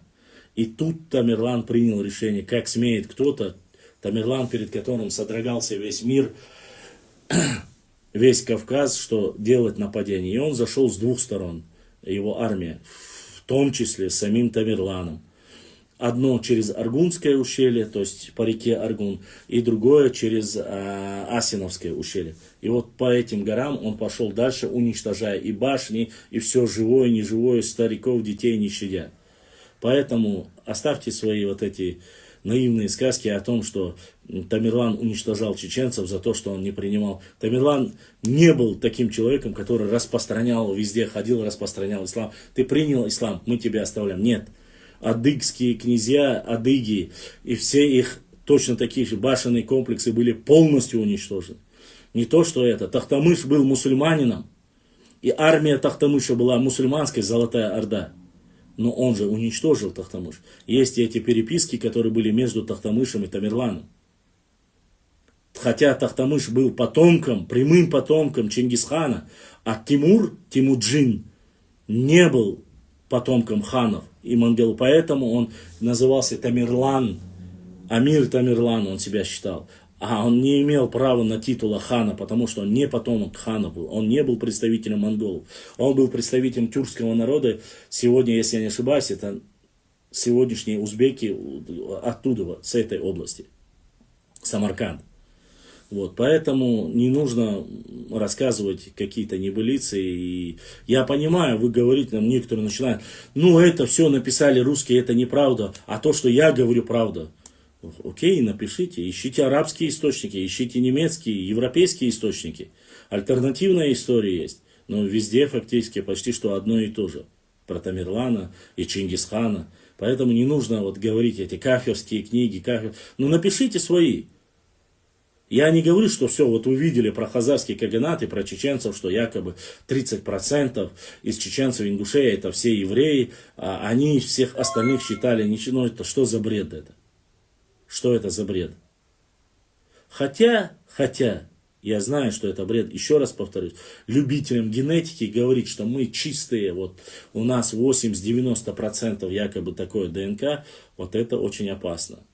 Почему? Потому что по сути своей, еще раз повторюсь, ну ладно, не буду повторяться, про ДНК оставим, не хочу никого не обижать, не задевать. Вот такие вот дела касаемо по 17 веку. И шейх Мансур, якобы шейх Мансур распространял ислам. Шейх Мансур не распространял ислам. Шейх Мансур просил, возвращайтесь к исламу. Первая его проповедь, когда он залез на крышу и призывал, не воруйте, не пейте, и так далее и тому подобное. Его поэтому называли лжепророк и так далее и тому подобное. Вы можете найти это в русских источниках, написано об этом очень много. Он проповедь за ним. Он просил, чтобы опять вернулись, потому что определенное время люди начали отходить от верования, отходить и начали опять заниматься богохульными делами, пить, курить, там, воровать, делать нападения и так далее и тому подобное. Но не забывайте, вот эти кражи, быстрые мгновенные нападения, все остальное, еще раз, многие наши ученые доказывают, даже вот эта традиция кражи невесты, оно пришло в Чечню именно с приходом Золотой Орды, а некоторые говорят и более ранее, во время прихода монголо-татар, то есть монгольской Орды. Не забывайте, это два разных периода. Первое. Монгольское нашествие было в 1121-122, если не ошибаюсь. Это 12 век, когда Субидей и Джебе еще при Чингисхане завоевывали Кавказ. А во времена Тамерлан прошел уже в 14 веке, 1300 там определенные года, да. Поэтому Тамерлан это уже татаро-монгольское нашествие. А Субидей и Джебе это монгольское нашествие. Это две разные вещи. Монголы были язычниками, монголы, свое божество, и не были они мусульманами. Первым потомком, который принял ислам от Чингисхана, был Узбек-хан. Это было то ли 14 веках, кажется. Вот, это предок, если я не ошибаюсь, конечно, могу ошибаться, это предок Тахтамыша. Узбек-хан и вот нагайские ханы это одни из первых, которые остались, хотя они относятся к монголоидной расе, и все говорят, калмыки оставили свой непосредственно языческий, то есть буддизм, языческие верования, а Нагай-хан и Узбек-хан и Тахтамыш, они приняли ислам. Вот такая вот судьба. Ладно, дальше продолжаем. Ассаламу алейкум башлам. Какого положения так называемых наших братьев-мусульман, лакцев и аварцев, живущих в домах чеченцев Ауха, нынешнем Новолакский район? Xiaomi M. Мы об этом много говорили. Это харам. И за это ответят, иншаллах, и перед Всевышним Аллахом, и, думаю, не только.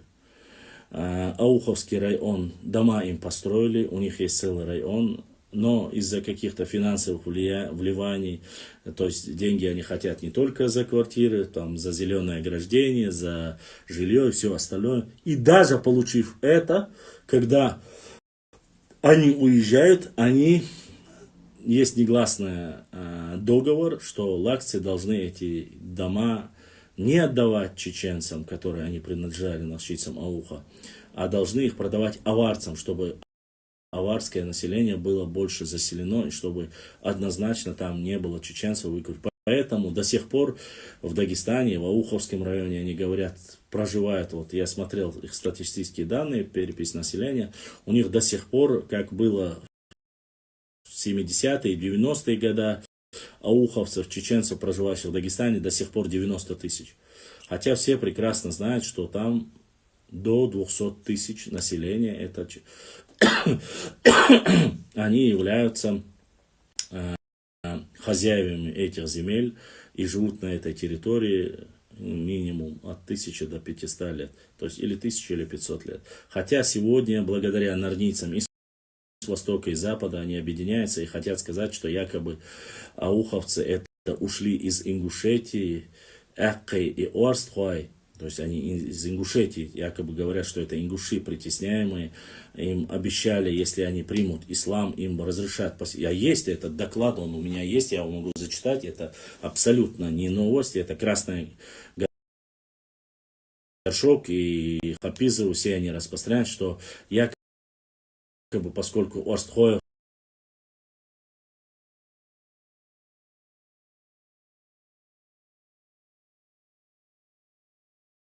и акинцы любили очень сильно ислам, они оставили ингушей и ушли, поспечатал, с ними ознакомлен. И в эфире у себя рассказывал о них. Дальше. Положение, я сказал, с точки зрения религии, это неправильно. То, что они рассказывают, ересь, которую якобы они указали и говорили, что все ауховцы получили земли и получили компенсацию за Ауховский район. Вот это ложь, что им отдали земли кумыков и все остальное, это является чушью, провокацией и ложью.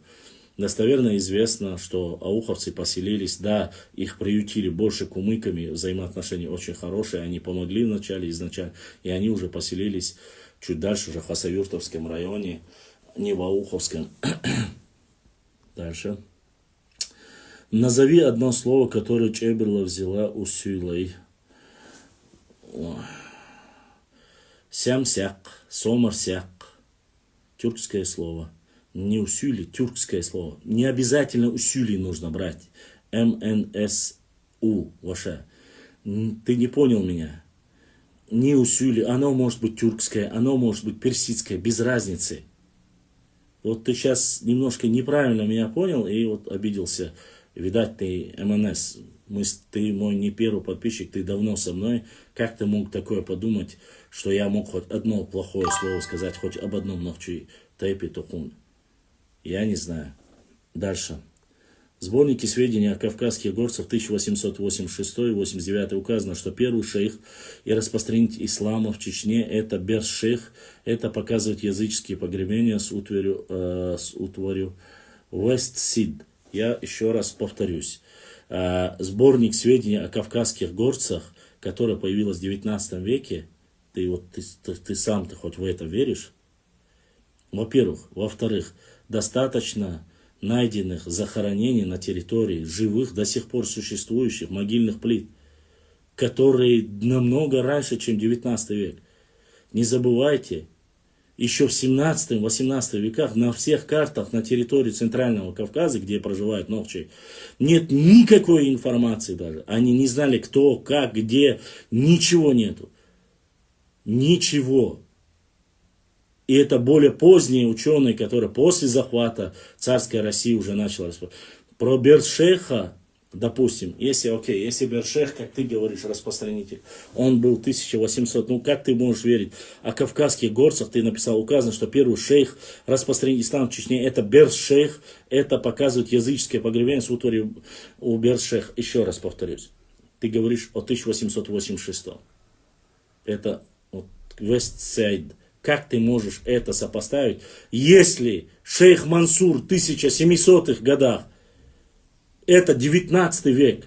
В 18 веке шейх Мансур призывал вернуться к исламу. А ты говоришь о 19 веке. Или о том, что указывает. Окей, не забывай, если я не ошибаюсь, у меня есть записки Ермолова 1816 года. Это начало 19 века.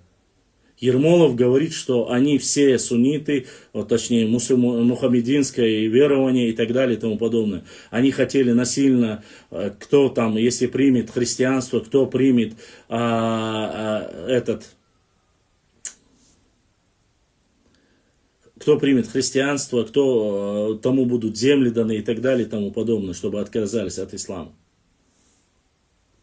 Что тут говорить дальше? Когда Петр I пришел завоевать там, уже в то время были мусульманами. И мы получили сегодня в Инстаграм первый донат от нашего брата Арби. Арби Дейресхил, да, Духуахуай. Он остарлацан за то, что поддержал наш канал. Огромная благодарность. Так вот.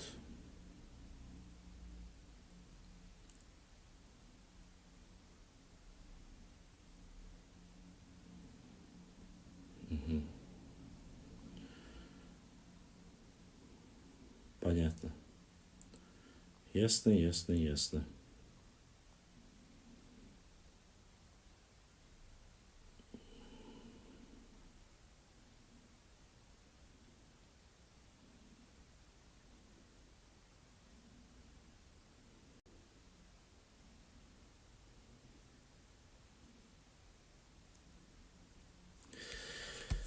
Так что Westside, кавказский сборник, ошибся твой. Зара не важно, это Биноевское кладбище и называется кладбище шахидов. Отец и дядя так сказали. Угу.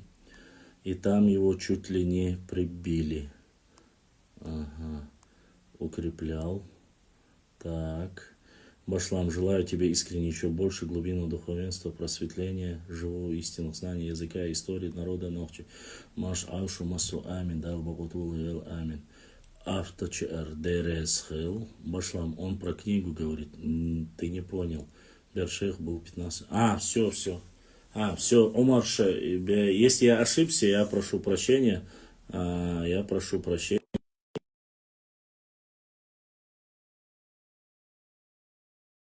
Я правильно понял. Такое тоже бывает. Я ошибся. Пендердол за мою ошибку.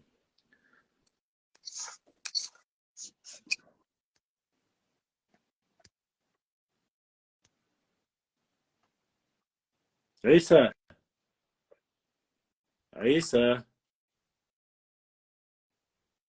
Ой, Эфир, запрос. я не могу его переключить. Я, он,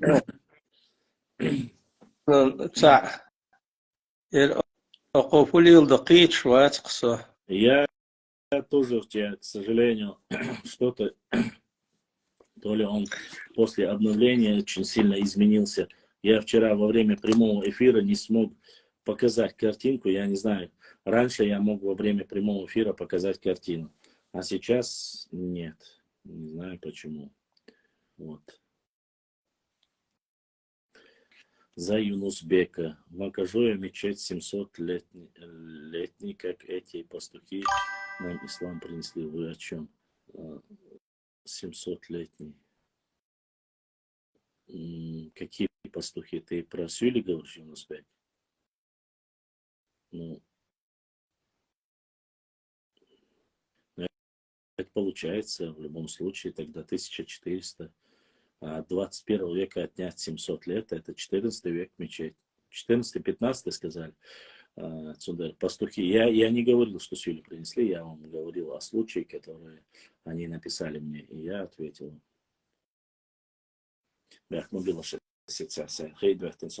Пока. Если есть кто желающий, может отправить. Ибраим, вопросы тоже. Дорогие друзья, не забудьте ставить лайки и подписаться на канал, кто еще не подписался. Баркал, всем спасибо.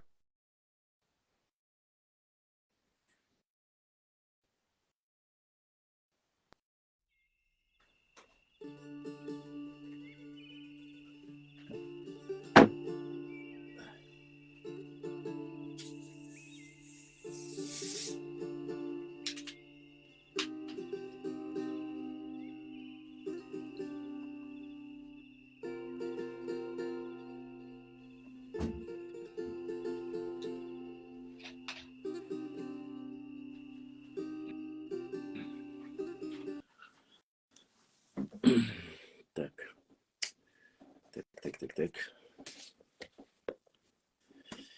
Друзья, задавайте вопросы, если у вас есть сразу, потому что у меня возможности сегодня ограничены, финансовые, как бы у нас не так много трафика. Если есть вопросы, задавайте, если что-то я неправильно сказал или в чем-то я не прав, я не говорю, что я последняя инстанция правды моя и так далее и тому подобное. Поэтому вы уж что говорите сразу.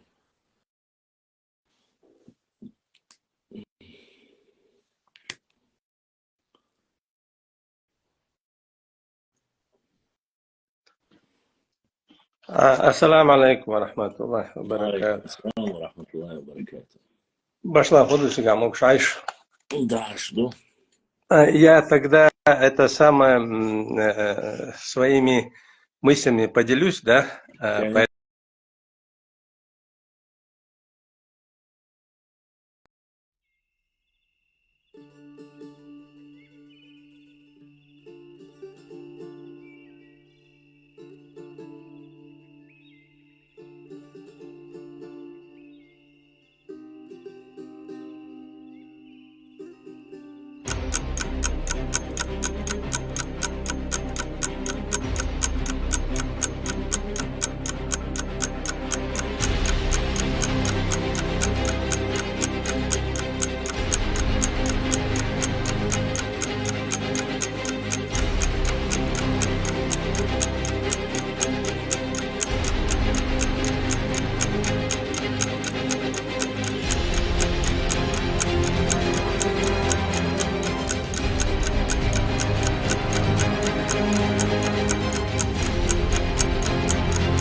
Уважаемые друзья, прошу прощения, это не по моей вине.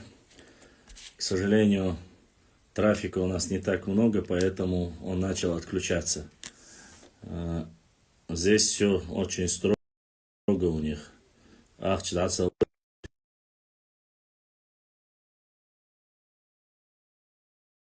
И технические неполадки, как говорится, есть эти технические да. неполадки, они... Башлам, вот я так вкратце быстренько пробегусь по тем моментам, Ты можешь которые меня волнуют. спокойно сказать. А то, что там тебе задавали вопросов, какие там слова. У нас очень много тюркских, арабских слов в языке. Там сямарсяк, шикар, сахтих, олум. Эти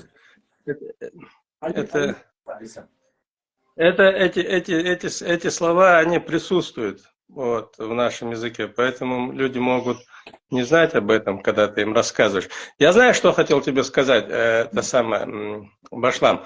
По поводу хазарского каганата, да, там оно же известно, есть письмо последнего царя хазарского каганата, который писал вроде бы министру, он в ранге министра иностранных дел какого-то халифа из Испании, он приходил, эта переписка между ними была, она известна, то есть этот документ. И вот многие, одни говорят, что это иудеи были, другие говорят, что это тюрки были. Но этот последний царь, он описывает, и самое интересное, он пишет письмо на литературном еврейском языке, на идыше. Это указано в этом письме. То есть оно хранится, оно сохранилось, это письмо, где он, я могу сейчас ошибиться, он указывает, что он происходит, вернее, хазары берут свое происхождение то ли от сына или внука Ефета. Это точно он указывает. То есть он описывает, что Хазар это был один из внуков или правнуков Ефета. Поэтому, да.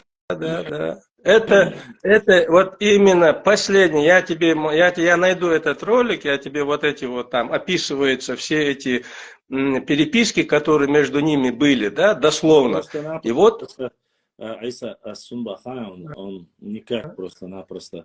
Я понимаю, я понимаю, но ты же понимаешь, что летоисчисление никоим образом не позволяет ему быть или сыном, или даже внуком пророка. Нет, не сыном, не внуком. Он говорит, я сейчас объясняю, может, я неправильно выразился, он говорит, что хазары, то есть они ведут свое родоначалие, то есть вот теперь уже понятно, теперь я понял. Да. Родоначальник ихнего народа являлся то ли внуком, то ли одним из сыновей Яфета. То есть получается, он ни к семитам и ни к монголоидам отношения не имеет. Я тебе пришлю там указываются имена, указаны, с кем эта переписка была и где находится это письмо. Асролик, это я вот хочу, что хотел сказать, вот знаешь, сейчас же, я опять же буду исходить из религиозной точки зрения, да, вот мы это самое сейчас, многие дискуссии идут, очень много умных, много умников, много лжецов, которые пытаются все это нас вести в другую сторону. Ну, наши люди, да, получают образование, они знают, они понимают. То, что говорится, что скажем, Моисея, алейхиссалям, были язычники, да, но и среди язычников были ханифы, то есть единобожники, которые поклонялись и знали единого Творца. То есть вот это вот присутствует еще от самого Адама, когда Иблис стал. То есть это описывается в религии, что когда Иблис стал сбивать людей и делать из них язычниками, оставались единобожники, которые имели знания о своем Творце и так далее, и так далее. Поэтому вот эти вот вещи, они, ну, как бы это сказать, знание о божественном, знание я имею в виду, ну, среди человечества оно присутствовало, даже тогда, когда весь мир был языческим. Мы же частица этого мира. И если так посмотреть, вот, например, говорят и описано и в Евангелии, и в Торе, что ковчег Ноха, алейхиссалам, причалил к горам Араратским. И версия Ну, не исходит... Арарат они там написаны, а... Нет, нет, горам араратским. В древности ты имеешь араратскими в виду, горами... не на непосредственно в Библии так написано? Да, да, да, горам араратским. Не на гору Арарат написано, горам араратским. И объясняется это, что ведь на Кавказе, на Большом Кавказе, существует еще как минимум 5 или 6 вершин гор, которые называются Арарат. В древности, до того, как Кавказские горы назывались Кавказскими, существует версия, что они назывались Араратскими горами. То есть вот такая, в любом случае, если даже исходить из Корана, что ковчег же причалил к горе на возвышенности, и люди это с вершин спускались и распространялись по всему миру, да? Получается же так, они же не штурмовали горы, как альпинисты, лам халмабу, тем более, если нет необходимости. Я, знаешь, вот слушал вот не только то, что ты читал и говорил, и другие источники говорят, что мы являемся потомками хуритов, урартов, наверное, наоборот. Они являются нашими дальними потомками, потому что они ушли с Кавказа. Они не приходили на Кавказ. Скорее всего, с Кавказа распространилась жизнь на эти территории. Вообще, если говорить об научном подходе, считается, что зарождение вообще цивилизации и государств являлось именно на Ближнем Востоке, а не на Кавказе. Да, это научная, это материалистическая точка зрения, я же говорю, я исхожу из религиозной точки зрения, потому что я из этой точки зрения исхожу, что если мы считаем, что произошел потоп, произошло, потом там говорилось с Нохом, спаслось еще 80 человек на ковчеге было с ним, кроме его семьи. Но эти 80 человек не оставили потомства. Они, в общем, состарились и ушли из жизни. Потомками остались только потомство Ноха на земле. А спаслись действительно, и в Коране описывается, что спаслись не только семья спаслась на ковчеге вместе с Нохом, алейхиссалам. Единственное, они потомство не оставили. Потомки остались только у Ноха. Поэтому это тоже имеет место быть. И вот смотри, я вот этих вот сектантов, когда слушал, они очень интересно, я поймал мысль, то, что они говорили. Шумериш Бубюч, они про Шумер рассказывают. Да. И там интересный момент. Он говорит, вот семиты пришли, разрушили шумеров, то есть и переняли их божества, и назвали их Иштар. Мне, говорит, ближе Иштар, говорит, то есть вот это название. Ведь, например, если логически посмотреть, шумерское название этой богини, скажем так, он говорит, была Иннана. Да, я слышал это. Но если с чеченского языка оно прямо указывает Иннана, как она мама, что ли, это самое, на эту богиню, то есть такое сходство, я имею в виду, оно не только и у шумеров, и у хуритов, оно присутствует. И еще один момент. Ты же как историк должен знать, что хетта-хуриты бились с Египтом за право быть ведущей державой в мире. И они разошлись, они где-то в районе Палестины, они где-то там, у них сражения были, и они так на ничьи разошлись. То есть до хеттов, хуритов и египтян практически, я не помню, какой этот фараон был, но вот это за власть над миром, за то, чтобы быть первой державой в мире, сражались вот эти два государства, и это же в истории описывается, поэтому... Да, в древней истории. В древней истории, да. Да, в древней истории, тогда ни семитов, никого не было, поэтому вот так. Я хотел у тебя одну вещь уточнить, еще один момент. Башлам Цагам, Аллах, я вот не могу одну вещь понять для себя, да? Вот смотри, осетины, аланы, они же все-таки кочевники, имеется в виду, они степняки. Вообще-то не все. Осетины тоже разные. Там считается, что часть из них это чисто кавказский субстракт, часть из них персы, Но если персов ты считаешь степняками, то да. Ну, они персы, они же все-таки не жители гор, и как вот эти Но я бы не идентичны. сказал, нет, почему?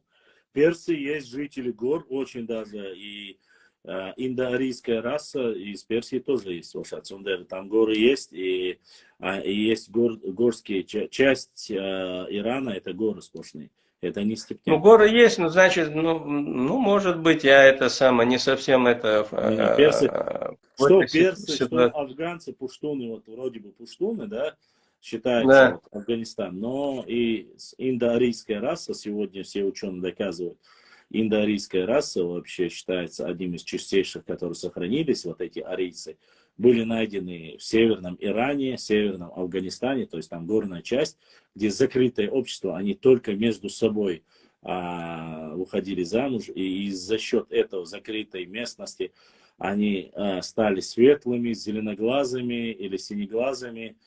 И, то есть, чтобы ты понимал, ты же знаешь, какие персы, да, и Да, да, афганцы, да, темнокожие, узкоглазые, ну, не в оскорблении имеется в виду, разрез глаза. да, да, да. И Другой, несмотря на это, когда ученые нашли в горах чистокровных афганцев, иранцев, даже в Индии в горах, ну это в Непале, я думаю, там они нашли, и вот благодаря именно вот этой находке они узнали. Ну, как бы кто бы что ни говорил, вот та самая великие арийцы, цыгане тоже являются да, индоарийской расой, частью да, индоарийской. они тоже, Но да. сегодня И ты скажи, ты назови их, вот как бы многие понимают цыган, а че обязательно как-то автохтонные народы чувствуют более оскорбленные, но у них свое понимание жизни, они никому не подвластны, ни одной государственной структуре, то есть ни одному государству, ни к чему они не приспособлены, имеется в виду, никому не подчиняются, они свободными считаются. То есть, по сути, их весь смысл жизни – это свобода. Я нисколько, конечно, не говорю, что там это правильно, неправильно, но факт остается фактом. К индоарийской расе, ну, то есть арийцам относятся и цыгане. это, я знаю, к чему говорю. Значит, осетины могли строить эти башенные комплексы, да? Конечно. Нет, осетины могли строить башенные комплексы, потому что если даже часть из этих осетин сегодня ученые доказывают и говорят, относятся, допустим, к тем же представителям нашего народа, они, конечно, могли строить Ахдуцхан, потому что Ахты, там есть целые рода, которые считаются, относятся к чеченскому тайпу Лам-Ахты. То есть целые фамилии, мы их называли. То есть не забывай, что граничили даже вплоть до Панкийского ущелья овсы, их правильно называть овсами, овсы жили и среди панкийских кистинцев наших, имеется в виду, там рядом жили. Они жили в Дарьяльском ущелье, вверх по Дарьяльскому ущелью в долине. Честно тебе скажу, вот, если кому интересно, вот, многие называют, там, пришлый, там, якобы их Тамерлан привел, оставил гарнизон, 3, 10. Но если вы хотите ознакомиться с историей Осетии, ну, зайдите в грузинских источниках, очень много о них сказано, написано, и в принципе очень доброжелательно, и они частью своего народа считают их. Версии разные, там у них они на 3 делятся, да, кударцы, иронцы и дегорцы, на 3 части. Дегорцы, да. Да. Вот один из них часть, поэтому вот это совпадение фамилий, даже Дудаев, Басаев и так далее и тому подобное. Там есть один блогер у них там, нарнийский, который там вечно Тарасба кричит там. Он говорит, что якобы от осетин произошли чеченцы. Но это, конечно, чушь собачья. Осетины приняли очень много от Кавказа, то есть от тех, кто здесь живет, автохтонного народа. И в этом ничего нету. Вот как раз материал, который я сегодня зачитывал, о том, что народы, когда они пришли, в XIV веке они пришли, в XV веке они пришли. Некоторые говорят, что во время, я когда разговаривал с грузинами в эфире, они говорили, что во время строительства Великой Грузинской стены, которая была от Черного моря вплоть до чуть ли не Дарьяльского ущелья, у грузинов тоже история, она неоднозначная, да, вы знаете, что была Великая Стена, которая ограждала от Персии, и эта стена была доходила чуть ли не до Баку, она доходила, или до Дербен, вроде бы до Азербайджана она доходила, они говорили, что эта стена, и даже остались якобы от этой стены какие-то осколки и строительство, и использовали, что они были то ли в качестве наемных работников, то ли в качестве там воинов, ну, каждый по-разному говорит. И вот с тех пор, со времен, там, если я правильно понимаю, где-то с 1 века, 2 века, 3, 5 века, разные династии, они приходили, их оставляли. Вот, а там речь идет конкретно, если я не ошибаюсь, и сами осетины говорят, что мы ираноязычные, ну, уже смысл слова ираноязычный уже должен понимать, что просто так не может человек жить в одной стране мира, там другая жить в другой стране мира, говорить на одном языке и не быть друг друга родственными, это никак не может. А насколько мы знаем, персы являются вот на своей родине, они не пришли, они великое государство у них было. Вполне возможно, уже после того, как Персия начала слабеть, персидский Иран, или называйте как хотите его, и каким-то образом во время завоевания грузинские цари то ли брали их в плен, может быть, то ли вот так потихоньку появились. Если они говорят, что это было во время Тамерлана, что якобы они входили в состав армии Тамерлана, ну тогда, значит, они пришли, там, не знаю, в 13 веке, в 13-14 веках. Но опять же, я не сильно... Но я скажу так, если они пришли в 13-14 веке, осетины не имеют никакого отношения тогда к Аланскому царству. Они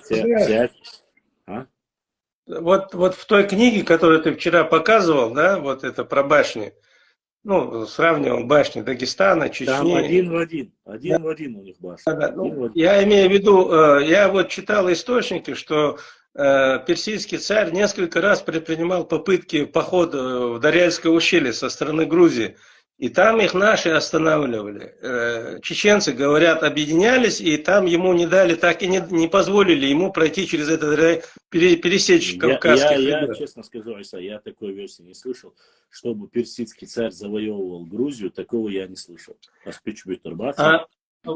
Вот в этой книге, которую ты это самое, там почитай, там я вот, по-моему, источник там есть, он указывает, Гольштейн.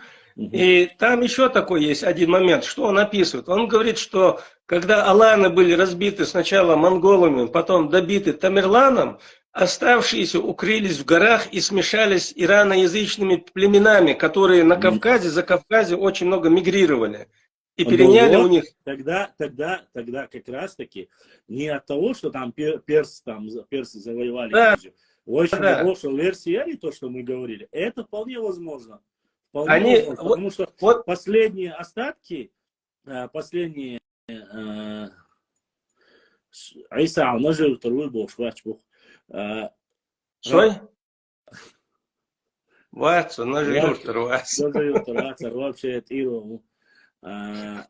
это, если мы говорим, не забывай, что они захватывают историю аланов только когда ее начали. То есть 14 век это время, когда уничтожили последнее аланское царство. Последнее. Да. И вот в этой книге ты найдешь, а там подробно описывается, они, говорят, перемешались, переняли ихний язык, ну и стали говорить на ихнем языке. То есть и появилось вот после смешания аланских племен с иранскими племенами, то есть родилась новая нация осетин, которые стали говорить на осетинском языке. Ну, эта версия там, она присутствует. Честно сказать, я с этими гипотезами, честно, не сильно влазил, потому что я прекрасно знаю, сегодня они топят, и они не только они там, и карачаевцы, и другие, все топят там, чтобы быть аланами. Одни назвали Аланским царством, то есть республику назвали СО Алания. Другие взяли столицу Алании, Магасом назвали. По генетике ДНК одними из первых раннего периода аланских захоронений, которые были найдены, там нашли чистый новчий ДНК, то есть новчих тейпов.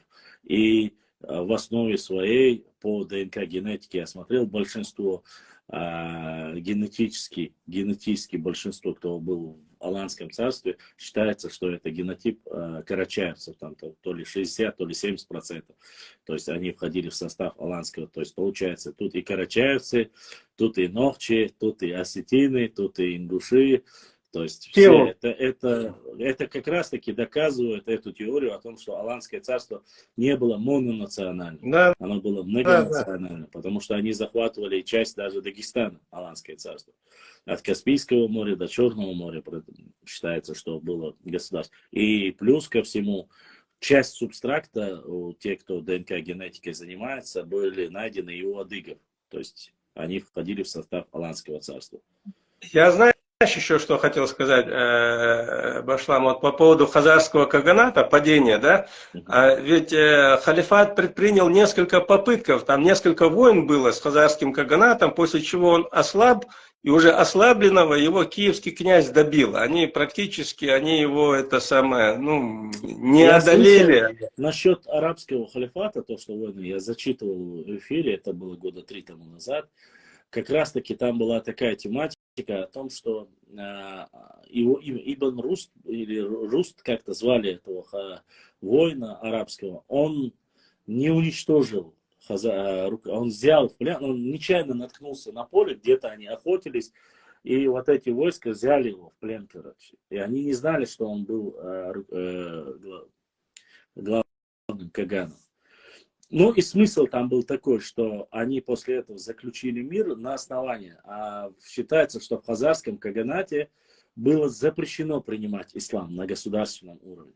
То есть ислам проникал, проникновение ислама было повсюду по Кавказу, и после того, как разгромили, он непосредственно попал в плен, договор заключенные заключили в том, что ему сохранят жизнь, если он примет ислам, и вот остатки воинов непосредственно хазарского каганата имеют право принимать ислам, и что они примут ислам, и за счет этого их оставят на существование. А уничтожение святополков, ну, я русскую историю знаю, я исторический факультет заканчивал, там везде написано, что они разбили хазарский каганат. Но как ни странно, правда, здесь я вот читаю, они говорят о 600 или 700 лет якобы существовал. Я видел, где говорят, что хазарский каганат существовал 900 лет. Но, когда я учился, еще был студентом, по всем данным, которые были, хазарский каганат существовал всего лишь 300 лет. 300. Да. 300 лет, да. А здесь они уже начали, там, кумыки, там, ну, этот ученый говорил, что чуть ли не 700-900 лет. Но я не понимаю. Считается, что Аланское царство существовало с 1 века. И не могло существовать Аланское царство таких огромных размеров. И одновременно с хазарским каганатом, не указывая, не было хазарского каганата во время Аланского царства, вообще зарождения Аланского царства. Скифы, гуны, аланы, сарматы, это они же эти территории проходили же, они не могли существовать. Насколько я знаю, вот ты сказал, что якобы есть переписка там последнего там Кагана. Я, когда читал про эти переписи, и аланские зеленчукские надписи найдены, единственные чуть ли в своем роде, и хазарские.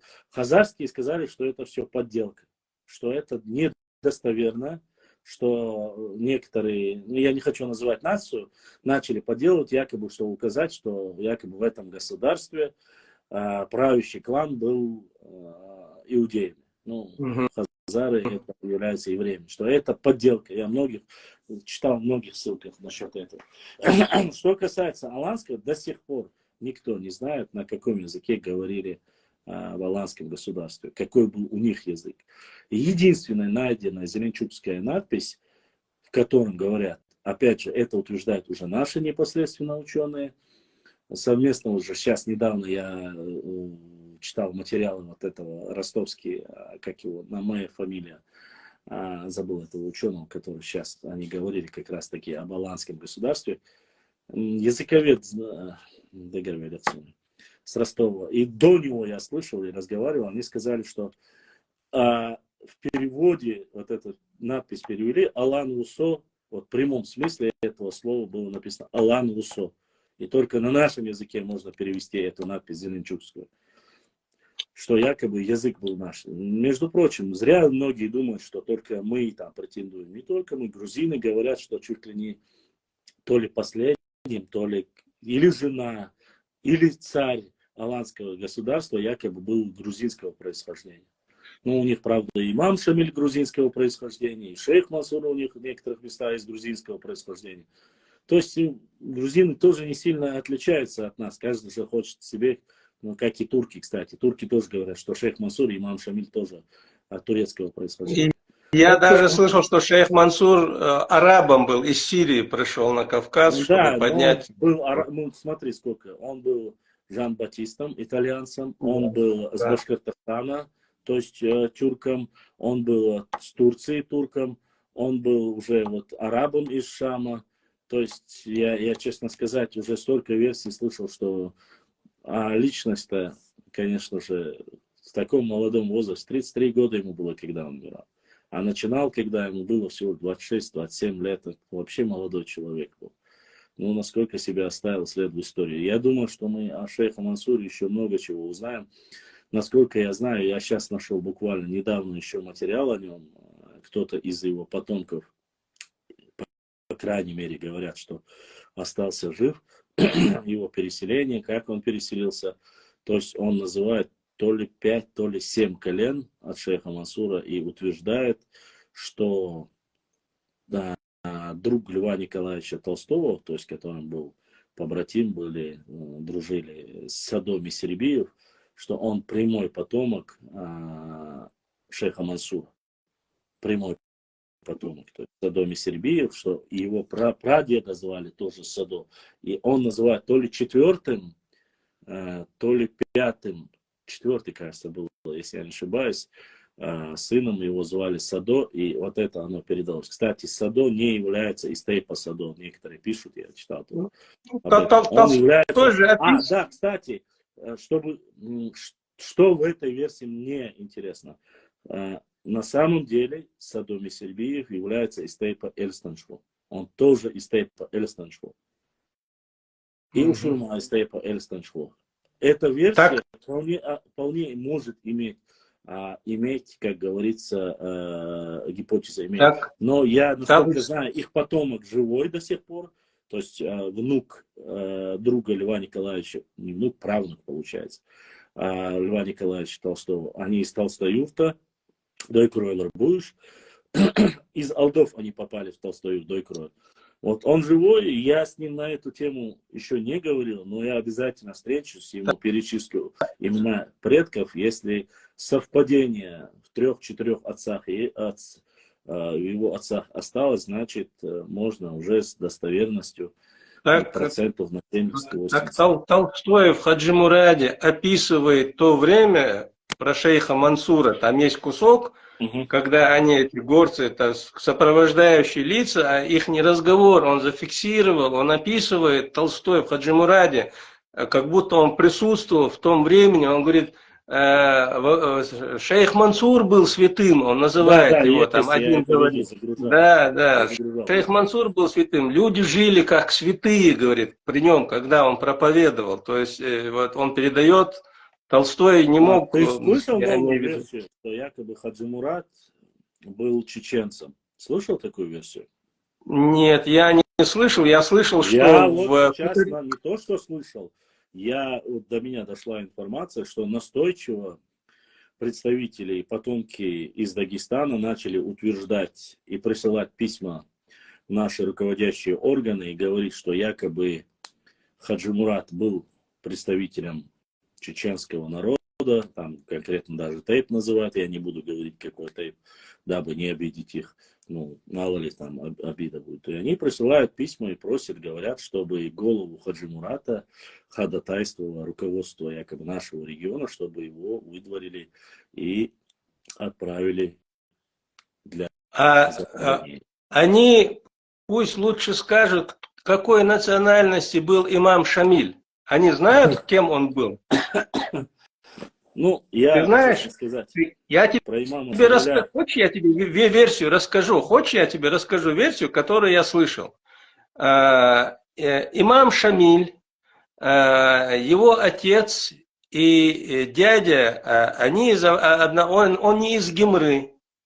В Гимры уехал жить его дядя для проповеди, но он не стал проповедником.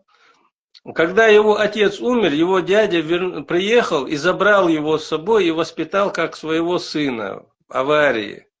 Он по национальности лезгин, и все это знают. По происхождению имам Шамиль. Честно сказать, я влазить в это дело не буду, потому что... Я тебе рассказываю, что вот версия такая. А то, что Хаджи Мурада, я знаю, не знаю, я слышал, что есть это самое блогеры, которые рассказывают, что жена его была чеченка, и что его потомки живут то ли в Катарюрте, то ли в Валерике, до сих пор, говорит. То есть Хаджи Мурада, его потомки там проживают. Что он чеченцем был, я не слышал, но что жена у него была чеченка, и их дети вообще, они проживают там. То есть вот такая вот ситуация. Вот про них я вот это вот знаю. Так что Игамам Дицам Дицерцар, ты знаешь, что хунзахские ханы какой национальности были? Хунзахские ханы. У меня есть очень хорошее такое правило. Я пытаюсь максимально не влазить в соседние регионы. Ну хорошо, я не буду больше тогда. Я не буду тогда. Давай не будем говорить об этом. Это как бы дискуссия для людей узкая, закрытая, если очень убиваться, але понятно. Сейчас, если мы скажем, люди будут просматривать тысячами в Ютубе, в Инстаграме, и потом будет сказано, что вот чеченцы лезут, какое их дело, зачем нам с тобой это надо? Мы с тобой непосредственно будем своей историей заниматься. В советское время еще говорили, что Брюс Ли был чеченцем, я не утверждаю. Уважаемые друзья, я понимаю абсурдности, многие вещи абсурдные, многие вещи смешные, поэтому мы не всегда утверждаем и не всегда говорим, что оно является достоверным. Есть версии, есть, мы знаем. Я больше чем уверен, что в многих вопросах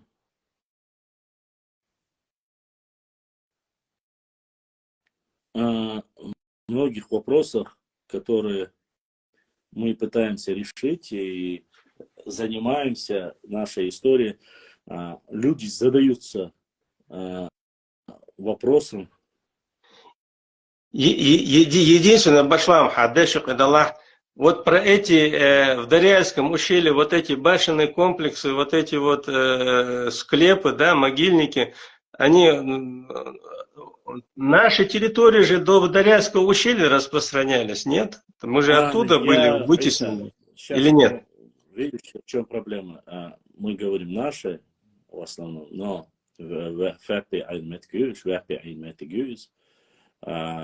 но здесь такая проблема. Сегодня об этих местах, которые существуют, Ингуши, вчера гость, который из Ингушетии зашел, они говорят, это наши земли, это наши башни, осетины их не строили, это все наше. Вот взяли, обманули, забрали, и теперь это у них. Я не хочу, честно сказать. Хорошо. Нет, я еще раз. Сейчас я перехожу к другому вопросу, и чтобы было понятно, уважаемые друзья, мне никто ничего не запрещает. Мне никто не пугает, никакие власти мне не звонят, никакую программу мне не закладывают. Вы должны понимать, сегодня мы живем в каком мире? Мы часть субъекта Российской Федерации. Хочу я, не хочу я. Есть четкие законы. Вы помните, я хочу вам рассказать об одном инциденте. Был случай, когда в Ингушетии, как раз еще это по землям, когда был случай, когда зашли и начали говорить о том, что 15-й регион там и так далее и тому подобное. Я сказал, глупость, большая глупость, когда люди говорят, что 15-й регион все это враги и тому подобное. Пол республики Ингушетии ездят, допустим, я как пример привел, в Чечне тоже есть пол республики Ингушетии, ездят на машинах 15-го региона. Ну идите и сожгите их всех, если вам все ненавистно осетинское. Все, что я сказал. Это все, что я сказал. Так вот, наши соседи вырезали, кто помнит, чтобы было понятно, вырезали с контекста это слово, момент паблики в телеграммы и инстаграмы паблики вырезали и сказали, представитель чеченского был блогер, там то ли депутат. Нет, я в то время подал документы баллотироваться в депутаты. То есть я еще в эфире всем говорил, мне все говорили, баллотироваться, интерес. И я баллотировался в то время. И они написали заявление на меня, что я якобы призываю сжигать, и мне скидывают ссылку, что я призываю сжигать машины с 15-м регионом. Это уже отдали в дело в ЦП и так далее. Там, я вам как пример привожу. А все было дело в эфире. Я вам говорю, идиотизм говорить, что ненавидеть все, что касаемо Осетии там, и так далее. То есть я не оскорбляю ни осетин, никого. Я говорю, что это идиотизм, что так делать нельзя. Мне обращаются, благо я все сохранил на Ютубе. Все сохранилось в то время, на Ютубе сохранилось видео. И я сразу пишу этому админу, я тот самый блогер, а это большие, самые большие, там 50-100 тысяч, 50 или 100 тысяч. Вот Хасан из Ютуба задонатил, Хасан, ДРС, да, духу ахват за поддержку. Я отправляю, говорю, я тот самый блогер, и я говорю, ты пишешь неправду. Я не говорил такие вещи, я не просил сжигать все машины с 15-м регионом, и это чушь собачья. И ему отправляю полную версию. Я говорю, наоборот, сказал, что нельзя так поступать, что это глупо. И могут быть разные проблемы, могут быть межнациональные конфликты. Я как пример вам это рассказываю. И скинул полный ролик. Он посмотрел, попросил прощения, сразу сделал опровержение. Оно разошлось мгновенно по всем осетинским пабликам, что якобы я призываю уничтожать и сжигать все осетинское. И он мне пишет в директ. Там, уважаемый, я прошу прощения. Он написал, опровержение написал, что просит прощения, что на самом деле это было не так. И он мне скидывает там чуть ли не полный текст. Скинули этот ролик, так называемый, в кавычках, братья, именно тот, кто это сделал, я его не считаю ни братом, ни кем, ни соседом. И отправили осетинам и сказали, что вот чеченцы призывают сжигать, то есть воспользовались моментом, использовали вот такой вот, как говорится, казус. И, то есть, если бы даже это было бы доказано, хорошо, меня посадили бы на 5 лет, на 7 лет за разжигание, или 10 лет там, за терроризм, потому что я призываю и так далее. Во-первых, автоматически устраняется человек, который занимается нашей историей, примерно, я говорю, блогом занимается, видеоролики, распространяется, исторически важный момент. Не столько важно само разоблачение там, норнийцев с запада, норнийцев с востока или наших внутренних норнийцев. Разницы нет. Вопрос в самом изучении истории. И вот когда ты говоришь, или я не конкретно тебя, Иса, говорю, когда люди мне начинают говорить, вот он дома, ему то, что сказали, он делал, мне никто ничего не говорит. Валлахи, биллахи, таллахи. Единственное, когда вот мне позвонили, это 2 раза, когда на меня донесли норнийцы с запада, то есть они непосредственно руководству этого региона, и со мной связались, сказали, вот я-то такой-то, такой-то, я помощник, на тебя пожаловались. И во время эфира еще один раз зашел председатель парламента Чеченской Республики.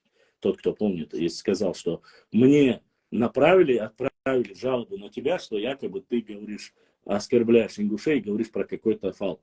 Это прямой текст, я цитирую, который был.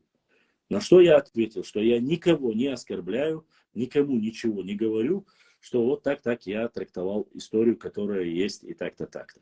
На что он сказал, все, если ты говоришь об истории, этот человек ушел. Все, никаких больше. И один раз мне позвонил непосредственно представитель там, какого-то органа по вот этому вопросу, якобы я призывал. Мгновенно осетины удалили этот паблик, попросили прощения, сказали, что это дезинформация. Но распространили, он мне прислал, что нам скинули этот ролик вот так-то, так-то, и хотели разжечь между осетинами и чеченцами конфликт, то есть сказав такие вещи.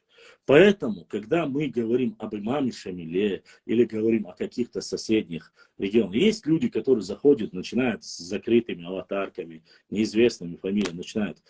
Ты не знаешь, кто они. Они оскорбляют ингушей от якобы чеченцев. Они оскорбляют чеченцев от чеченцев ингушей, или оскорбляют от чеченцев осетин, или от имени осетин оскорбляют ингушей и дагестанцев. Вот эти все вещи вы должны знать. Незнание закона не освобождать. Есть конкретная статья, которая могут за разжигание межнационального роста. Мы не занимаемся, мы занимаемся наукой, мы занимаемся историей и исследованием. Да, Нам да. не до этого. Поэтому, Да, когда я с точки зрения распространения на ареала обитания там, чеченского народа, вот это имел в виду, просто, может, неправильно выразился. Я это говорю не тебе, я это говорю Да. конкретно людям, которые непосредственно занимаются фитной и стравливают между собой. То есть любое уголовное дело, вот, это средство массовой информации. Вы должны понимать, у меня подписчиков 39 тысяч, там, под 40 тысяч. Больше 10 тысяч, если я не ошибаюсь, или 15 тысяч считается средством массовой информации. Поэтому, когда ко мне заходят любые гости, я всегда предупреждаю, если вы завтра пожалеете или скажете что-то, или это как-то может повлиять там, вашей личной свободе, лучше не говорите такие вещи, не занимайтесь политикой. Об истории с радостью, о географии с радостью, о культуре с радостью. Но не говорите те вещи, за которые завтра вы можете нести ответственность. И я тут ни при чем. Я сразу всегда говорил, я прекрасно знаю, что у меня в эфирах бывают представители ЦП. Я это 100% знаю. И не нашего Чеченской республики, а соседних регионов. Я знаю, что с Дагестана сидят, слушают. Я знаю, что с Осетии сидят. Не знаю, с Ингушетии есть или нет. Я не знаю, честно сказать. Но точно, что с Дагестана, с Осетии и с Кабарды есть, я это знаю. Почему я знаю? Потому что непосредственно есть вопросы, которые ты должен аккуратно вести свою речь, не боясь ничего. Ты ведешь или историей занимаешься, или занимаешься политикой. Если политика, ты открой свой там политический блог и говори там, назови его как хочешь. Но у меня, как вы знаете, там идет исторический паблик, и поэтому я, если это не касается вопроса имама Шамиля, вопросе Хаджи Мурата, вопросе других, я его могу в контексте чеченской истории обсуждать. Или взаимоотношений, допустим, между чеченцами, кабардинцами, адыгами, между чеченцами, там, допустим, и ингушами, взаимоотношения там, с дагестанскими там, кумыками или там, с аварцами. Здесь ничего такого нету, чисто если мы говорим об истории. Но дальше идти говорить какие-то, вот ты боишься. Но если ты такой мужчина, заведи свой блог, заведи свой аккаунт, садись перед камерой и начинай оскорблять руководство, бывшее, будущее, настоящее, соседние регионы и так далее и тому подобное. И не ожидай, что тебя кто-то помилует и оставит. Где бы ты ни был, спрятался в горах, в пещерах, рано или поздно тебе нужно выйти. А любое преступление за собой тянет какие-то последствия. Не нужно себе портить. Мы занимаемся наукой не для того, чтобы кого-то посадили, или кого-то подставить, или что-то. Мы занимаемся наукой, чтобы люди не занимались между собой фитной. И если у нас прекрасные взаимоотношения с грузинами, грубо говоря, если мы строим дорогу, допустим, через, иншаллах, она закончится от Итум-Кали до Шатили, дай Аллах, чтобы это получилось. Не нужно влазить с соседями и говорить, да вот вы это сделали, про Абхазию, про Южную Осетию. Не стоит, потому что есть обратная реакция и ответка. А эта ответка,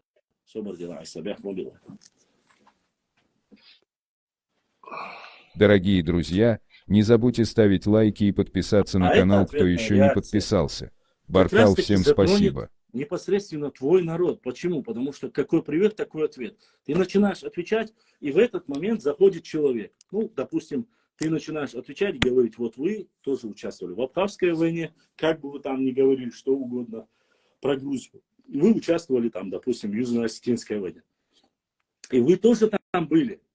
И армия — это армия. Простые люди — это простые люди. И хотите вы или не хотите вы, что бы вы ни говорили, вам, каждому человеку, нужно отвечать за свои слова. Ты начинаешь отвечать, заходит человек, вот опять ты обсуждаешь нас. То есть он не говорит, что сделано там-то, там-то. Он не говорит, что ты сказал здесь.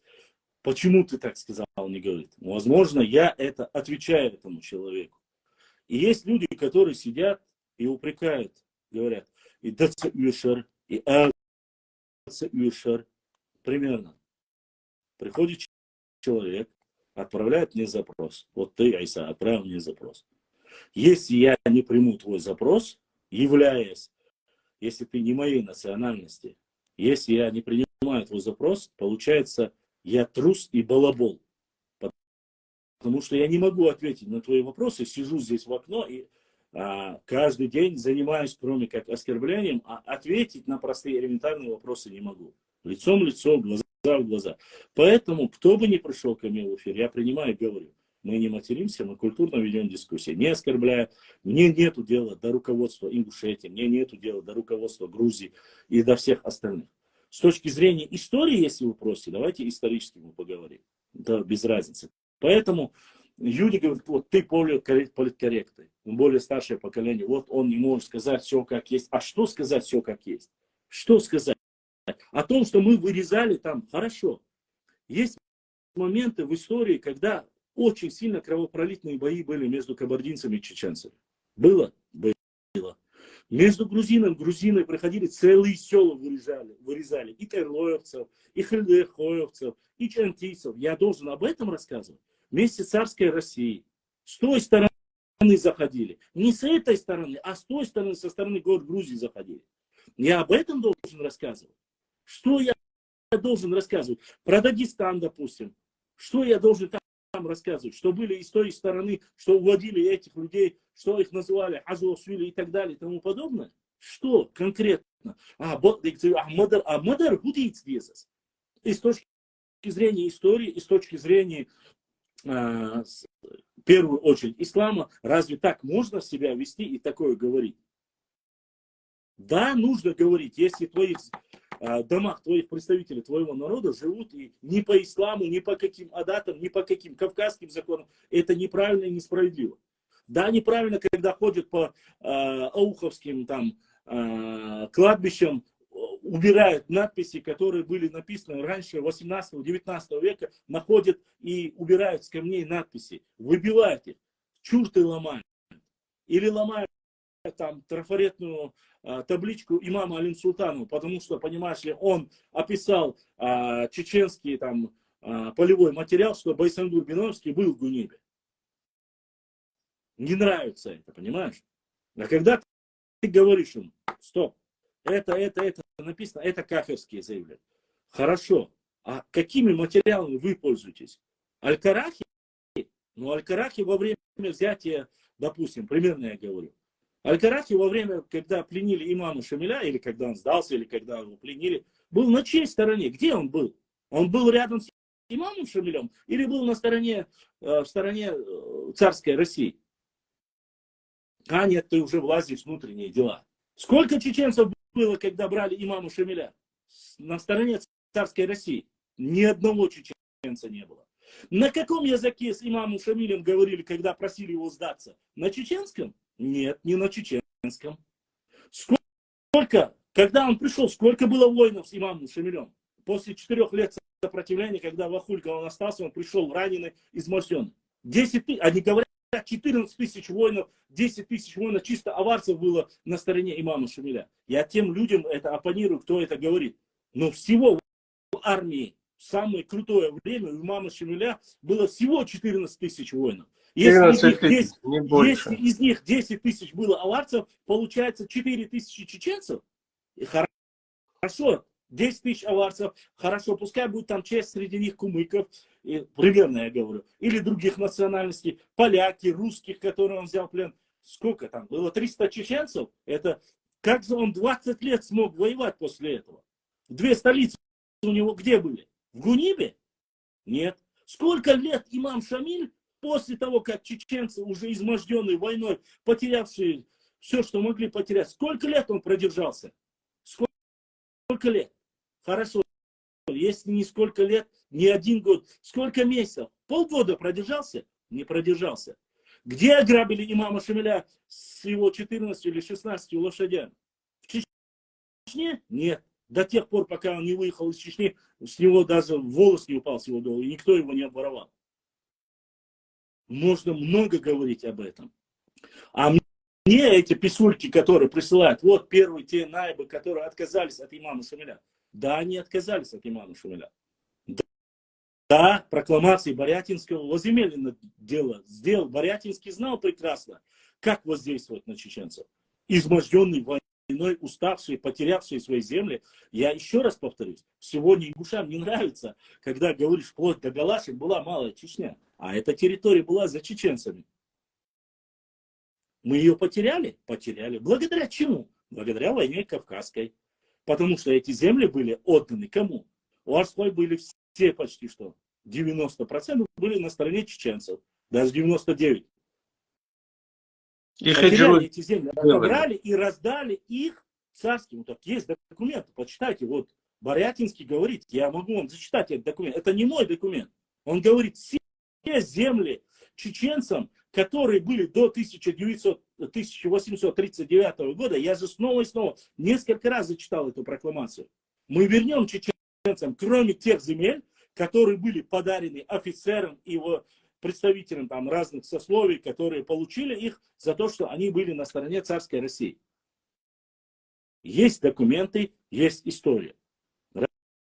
Рассказывать о том, что были мирные чеченцы, которые были на стороне Ермолова, так я это говорил. Да, была Ермоловская милиция. Это используют. Была Кабардинский полк, был Дагестанский полк был. И сколько этих полков было? Посмотрите, у меня целая книга, этот Абшеронский полк. Есть эта книга.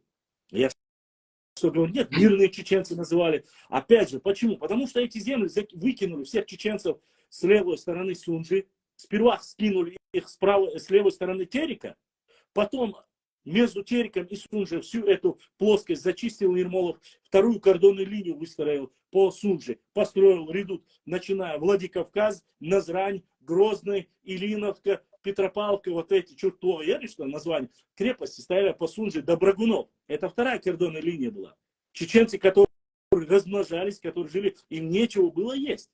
Им нужно было как-то. И само собой определенную часть, после того, как сказали, если вы не будете воевать, если вы откажетесь от Бейбулата Таймиева, от шейха Мансура, если вы откажетесь от имама Шамиля, если вы от них откажетесь и будете жить мирно, мы вам подарим ваши же земли.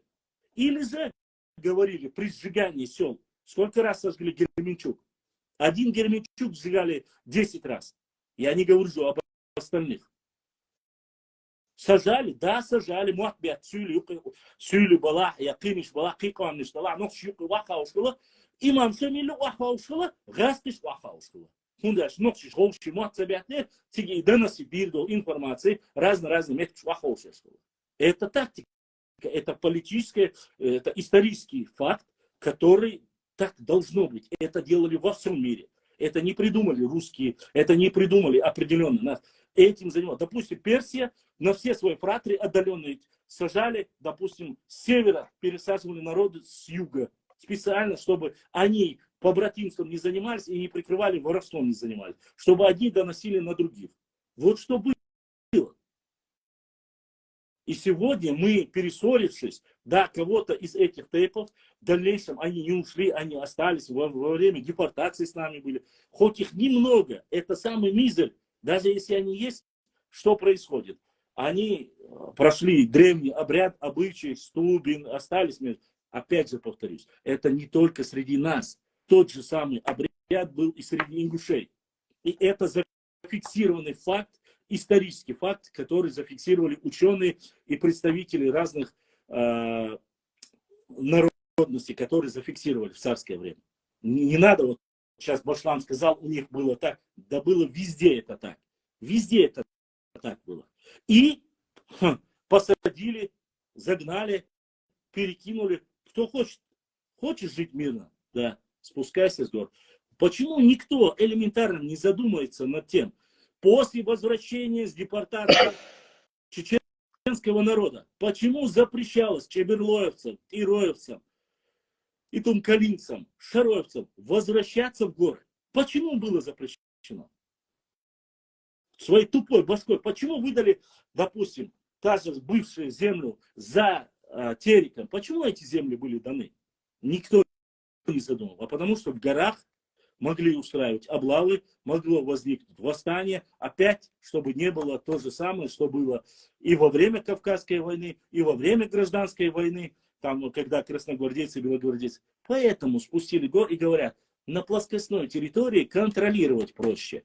Милиция, полиция, администрация. Это государственное устройство. Согласен же вы, не согласен? Мухаджир вперед в Иорданию, Турцию, Сирию, Египет и в Палестину.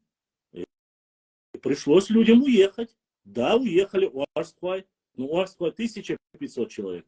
А остальные 3500 человек. Это Нохчи. И у Арсквай Нохчи эти. Но они в то время делили Карабулаки, не Карабулаки. Вот таким образом. Ушли ведь? Ушли. Заставили их это сделать? Обманули ли? Да, обманули. Обманули ли Саадуллу Гихинского? И его обманули, потому что он сам уехал вместе с ними и погиб там. Он не вернулся. Хотя некоторые сегодня пытаются настроить Саадуллу Гихинского, уарсхойцев настроить против Саадуллы Гихинского. Якобы он был такой, а он Саадулла Гихинский из Тайпа, там, Насхо, он был чеченцем, и чеченцы воевали против. Нет, чеченская милиция воевала, да, не 3500 человек, абсолютно верно, Сантина, ошибся, Бяхмубилов, 3500 семей. Чеченская милиция воевала против любых чеченцев, не только карабулаков. Кому сказали, вот накажите, вот они с имамом Шамилем, нападайте там, допустим, или с Бейбулатом Таймием. Это была тактика, чтобы не терять, чтобы не были большие потери среди царской России. А что делали наши милиционеры, так называемые, или к мирному, которые относили? Они заранее, и Саадулла это делал, и акинцам, и арскоевцам отправили. Они приходили, никого не находили, сжигать все, что могли, сожгли скотину, если взяли, уходили. Вот что происходило. И поэтому им не доверяли. И поэтому Ермолов так небрежно отзывался об этой милиции.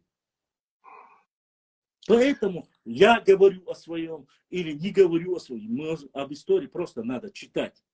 Не надо просто-напросто говорить, вот мы чистокровные, вы же сами это говорите. Назовите автора. Автора книги, которая оскорбляет прямо научной литературы. Ни сказки, ни мифы и так далее. Научной литературы, который написал книгу против дагестанцев, против ингушей, против грузинов, против терских казаков, заклятых врагов чеченцев, против адыгов, кумыков. Хоть одну книгу покажите, чтобы чеченцы это сделали. Научную литературу. Хоть одну. Есть? Нет. Единственное есть, да, я что это Саламу Давыев, который написал книгу, она у меня есть, этот материал, но там он высказывает свои философские воззрения. Все. Больше никаких научных материалов нету. Даже книга, которая так называемая, якобы так сильно оскорбляющая, вот она, эта книга, я вам показывал, Умхаева Хамзата, она отвечает на все книги, которые были созданы, которые клевещут на наш народ. Честно сказать, я был в шоке, когда увидел книгу 2004 года, пока проливалась кровь, у нас шла война, никакой контртеррористической операции не отменили. Самая фаза, это буквально фактически получается до референдума, после референдума. Вот в это время написана книга о том, что мы полукровки, грязные и так далее и тому подобное. Брошюра совместно с научно-исследовательским институтом. Сейчас это закон в 2020 году напечатали книгу, а разве это не фитна на будущее, где написали большими буквами Бамут, ингушское село. Да, давайте чеченцы напишут книгу Карабулак, чеченское село, Чемульга, чеченское село, и все 7 селений, которые были отданы, Акиюрт, Малгобек, ну, допустим, я говорю примерно, или часть Малгобекского района. Давайте напишем такую, если чеченцы будут эти книги печатать, как это будет выглядеть? Ни один чеченец не написал. Ни один чеченец не написал. Если говорите, написал, покажите. Я очень прошу, я хочу посмотреть, где это есть книга. Но я, честно сказать, не нашел. Я не говорю, что у нас хорошие комментаторы. Да, есть сволочи, которые пишут, матерятся, потому что не выдерживают. Они тоже слышат с другой стороны. Кто, какой национальности комментаторы, я не могу сказать. Может, они осетины, может, они кабардинцы, может, они чеченцы, а может, они ингуши, а может, это дагестанцы. Я не знаю, какой национальность. Травля в интернете идет, и ты не найдешь ни конца, ни начала по этому вопросу. Башлам, Но я... нету ни одного человека, допустим, Бяхмабил Айса, чтобы там сидел Айса, ко мне зашел, он живет в Москве, занимается своим бизнесом, у него все нормально. Айса ни один раз не зашел, не сказал, я вот как Айса зашел Белшот и говорит, вот зашел Ирлоевец, бывший индушевец, бывший индуш. Вот скажите мне, Айса ни слова не сказал, Айса ни слова не сказал про индушей. Он зашел со мной говорить об истории. Ну сразу же зашел человек и написал это. Как должны остальные подписчики на это реагировать? А, им дурак, нет, уже не хотят люди этого. С 93-го года, с 94-го года по 2018, сколько это время, скажите мне? 94 по 2018 год. 14 лет кулей. Больше. 2004 это 10 лет. И плюс... Вот с 90... С 94 по 18 это 24 года. 24 года ни один человек из чеченцев, им просто даже некогда было писать что-либо или что-либо делать. Столько помоев вылили на наш народ. Столько. Башлам, просто-напросто я вот эти книги беру. Это вы думаете, что только об один? Нет, я сейчас про нуцальство книжку посмотрите. Там у него нуцальство половина, вся Чечня, Ингушетия, часть Осетии, часть Кабарды, весь Каспийское море и больше половины Дагестана. И он написал, что это аварское нуцальство. Башлам, можно я выйду? Я, знаешь, вот в разных, и у тебя, и в других роликах слышал вот о шейхе Мансуре, якобы он, видите, он сдался, он не сдался, он тоже сдался, он хотел спастись, но в отличие от всех остальных, даже если мы допустим, что шейх Мансур сдался, разве он принял от царской России то, что ему предлагали? Он не принял свободу, он не отказался от своих идей, он остался в тюрьме и он умер. Это ответ тем, кто говорит, сравнивает, пытается сравнить его с кем бы то либо. Он не получал ни пенсии, ни зарплаты, ничего. Хотя ему говорили, мол, только откажись от своих идей. Он не отказался, и он пошел на смерть. И это показатель того, что хотел он выжить, не хотел он выжить, хотел он сдаться или не хотел, или попал он в плен. Поэтому этим людям, наверное, им нужно сравнивать, что с человеком произошло, его конечный результат. Поэтому я думаю, то, что говорят обо мне, о тебе, это пусть говорят. Примерно было инстирой, они вокруг цан агор, мелхи бувук агор, чанти бувук агор, кей, эхки, губехкан, нохчи, туком тейп нажду аш. То есть основоположники, то есть чеченского народа, да, вот эти родоплемена. Чеченского народа, главная основа. Да, это же бассейн Аргунского, это самый реки Аргун, бассейн, то есть расселение оттуда же пошло нашего народа. И вот эти вот вещи, они не будут прилипать ни к нашим героям, ни к нашим тейпам, и ни к нашим ученым. Поэтому, я говорю так, башла абях мубил хахан яер арвус, ассаламу алейкум ва рахматуллахи. Честно сказать, если я нисколько не думаю и не хотел сказать, что конкретно в данной ситуации, что оно относится или не относится к к тому или иному народу. То есть,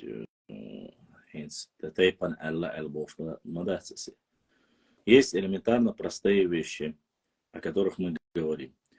Есть история, и есть люди, которые порицают и пытаются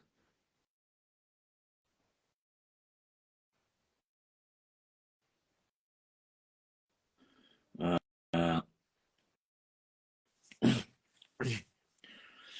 за эти 24 года никто ни словом, ни духом не обмолвился. Все время лили грязь, лили грязь, лили грязь, и все происходило так, как происходит. И мы, честно сказать,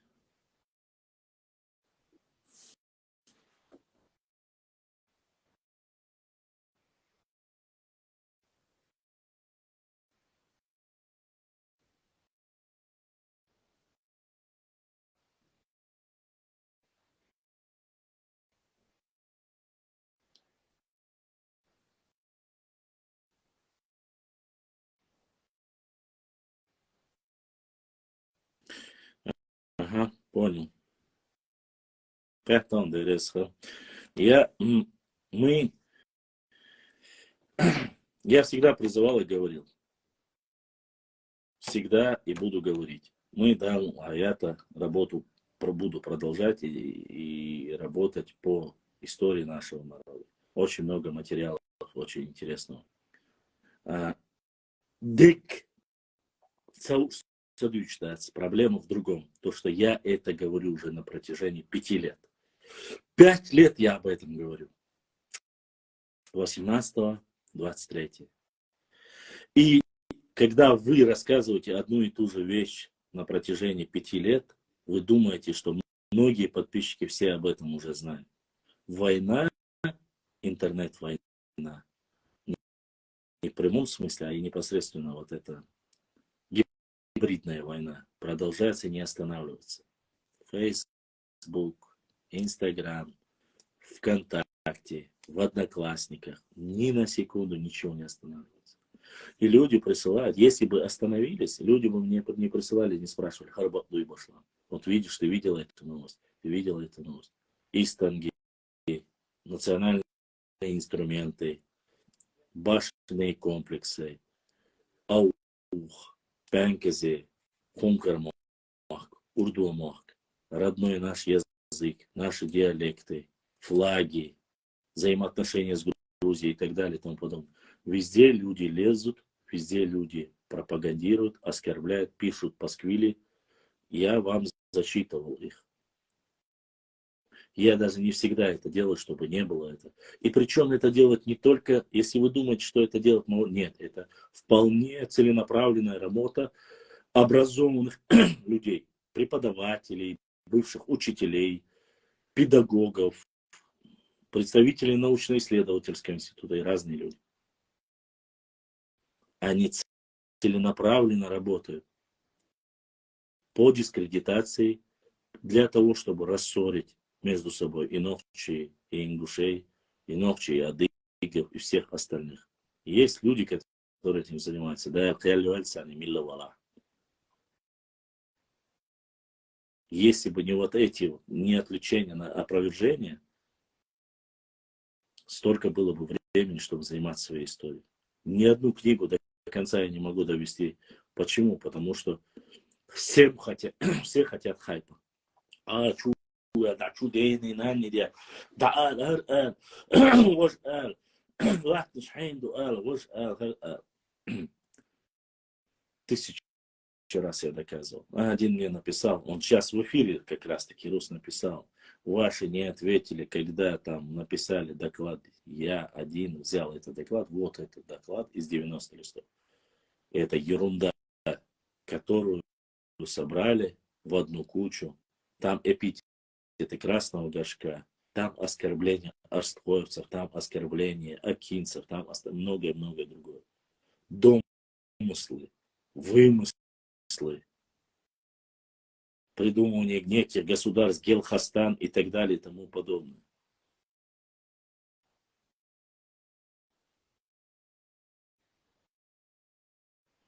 Вот. В основном Дударовы есть, да, абсолютно чечен-предаторство. Есть Дударовы, а, считается, что именно не только от акинцев, чеченские фамилии совпадающие, Дударовы, Басаевы, там ряд фамилий.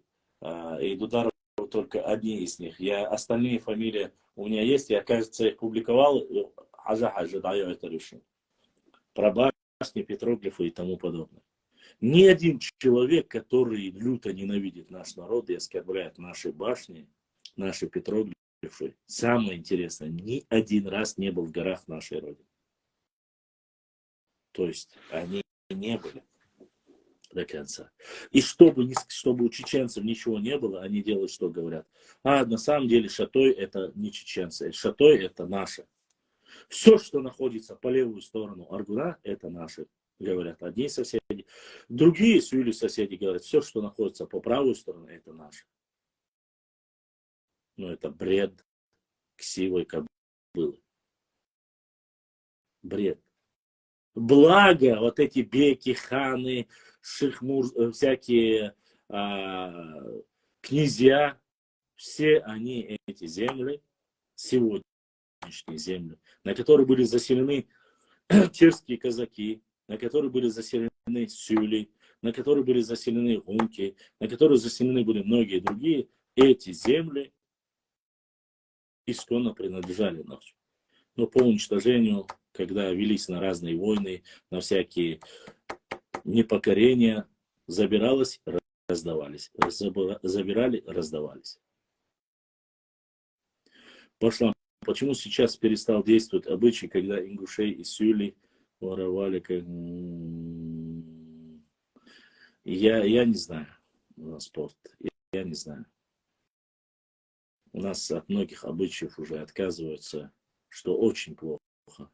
Благо, еще какие-то адаты, традиции еще сохраняются. Но я боюсь в связи с этой глобализацией, шовинистическими высказываниями всего этого балагана и бедлама мы можем растерять и оставшиеся.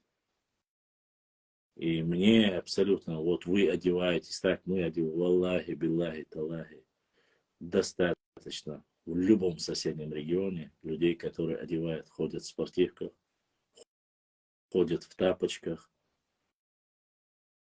работают на мойках, работают на базарах, везде, среди любой нации есть людей.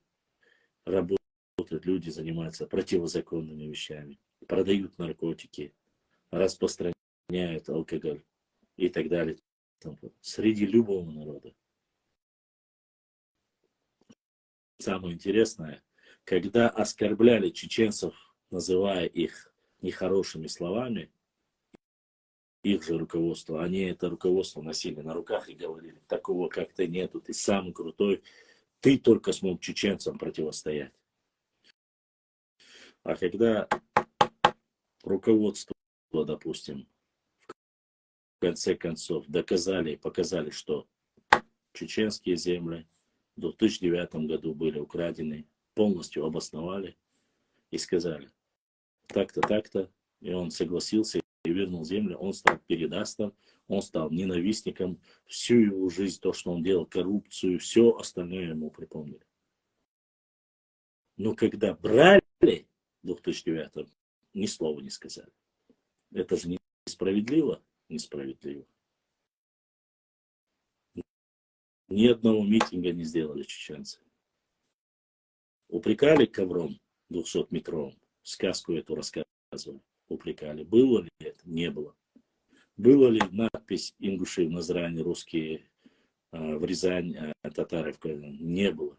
Ни одного места, нигде, кроме сказок и баек. Знаете, почему не было? До сих пор в городе Грозном, это моя столица, это моя родина, Сюаджар, проживает огромное количество ингушей, как у себя дома. И ни один человек, даже во время этого конфликта, не оскорбил своего брата ингуша, своего соседа. Они делили последний хлеб, кусок. Они во время войны оставались здесь. Достойных никто не оскорбляет, никто не унижает, никто ничего не забирает. Хотя Русик жил, бывший работал, жил в Грозном. Идрис Абадиев тоже работал здесь, в Грозном. И другое. Разные люди. Мне даже никогда не было. Никогда я даже не слышал ничего. И точно так же на сегодняшний день живут адыги здесь. Никогда они ни слова не говорят, что адыги менее воинственны, или менее трусливы, или менее что. Нет. Адыги достойный, мужественный народ, который, к сожалению, сейчас не так по всему миру раскидан. А что другие, нагайцы, что ли, сегодня, если их так мало, что если их сократили, они менее воинственны? Нет. В свое время под Ногайской Ордой, начиная от Астрахани, заканчивая всем бассейном Пятигорья, вся степь была под Ногайским ханом, включая и нынешние территории Чечни, Кабарды, вплоть до чуть ли не Плиева, Назрани, Ингушетии. И смел кто-либо даже вякать Ногайскому хану. Боялись. А сегодня упрекают, якобы совпадают нагайцы, норы и нохчи, якобы первые совпадают, и некоторые безграмотные ублюдки хотят сказать, что норы и нохчи это одно и то же.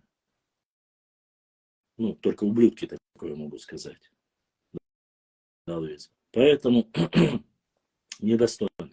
Если это то же самое сделают с нашей стороны, кто-то хочет сравнить там или на обиде там наших братьев ингушей, напомнить беду 92-го года, что-то сказать, я считаю, это тоже ублюдки.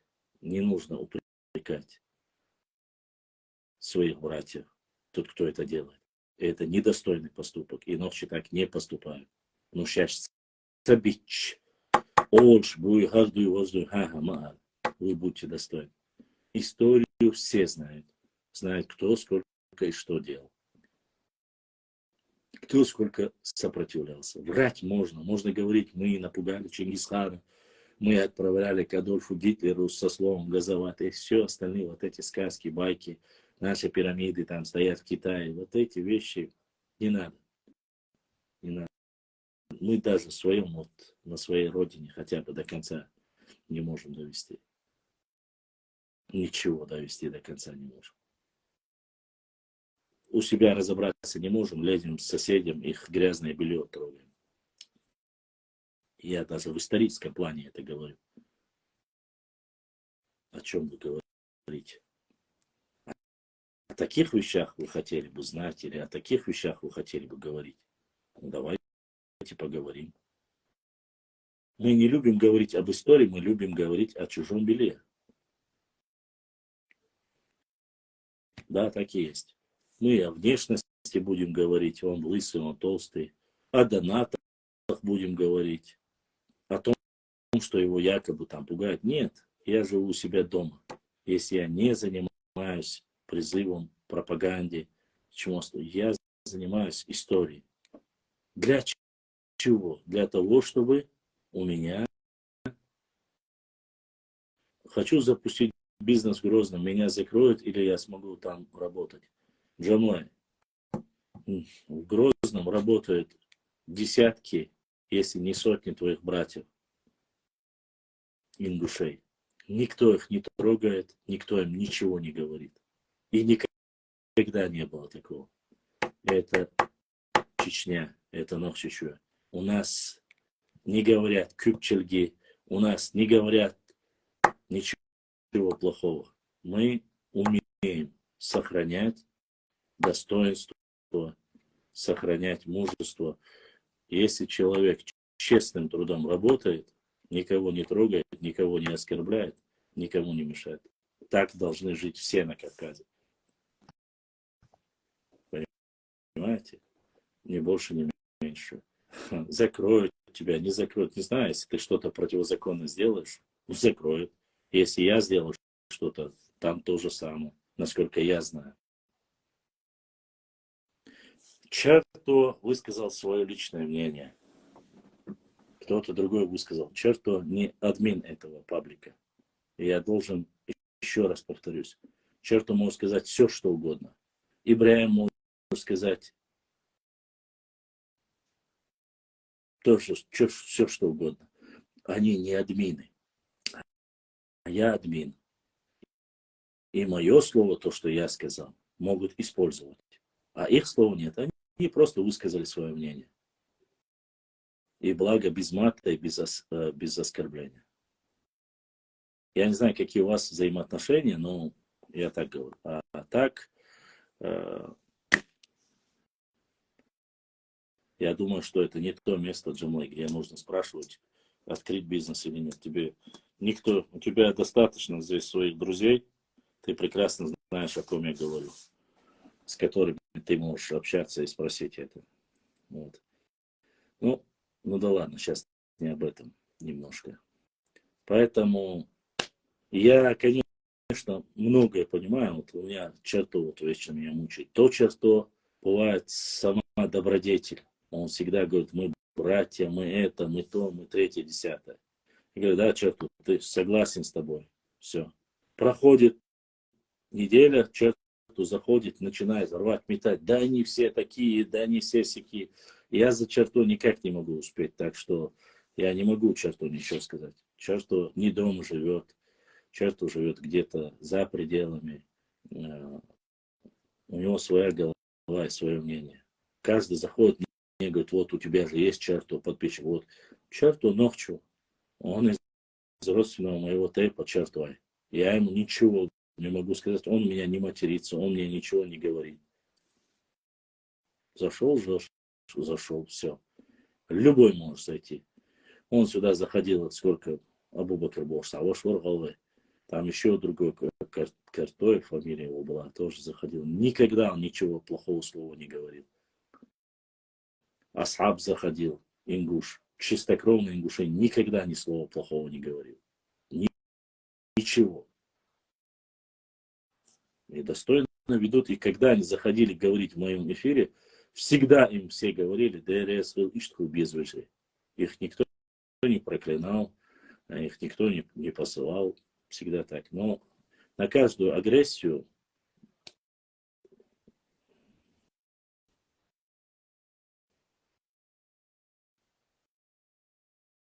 ладно. Ваши разборки это ваши разборки. Я Шейхата, задавайте Ибраим. Хата ждала хадахки. Еще раз, никто, кроме Шича, их так четко уместно не зажал, уместно его Эх, вы, братья мои, братья. Знали бы вы, ну да ладно, Башлам, куда пропал Хасан Бакаев, Ракета Р? Ну, насколько я знаю, Хасан публикует, я публикую. Кстати, всем моим подписчикам, которые смотрят меня в Инстаграм и в Ютубе, у меня есть телеграм-канал, я делаю ссылку, Башлам, нижняя черточка 20, и прямо в Ютуб-канале указана ссылка. Там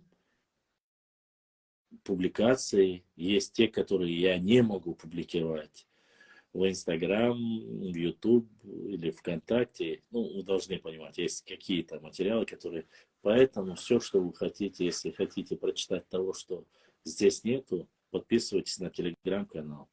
И там же на телеграм-канале я размещаю почти что все статьи Хасана Бакаева, которые мне нравятся и которые мне очень близки и исторические, само собой. И я публикую. Да, там у меня больше воинов, конечно, там они начинают сразу рубят шашки там, но в чате, там есть чат еще, и дни на неделю, что я еле-еле их торможу, а так в Телеграме более живенько, так что кому интересно, можете зайти, и там, если кто-то скопировать, взять материалы, можете оттуда.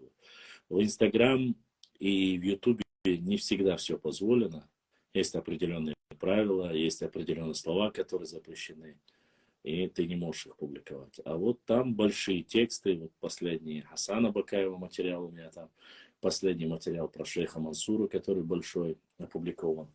Я их разместил там. Ассаламу алейкум, башлам Аллах рез хейлахун, абяш бол балхан.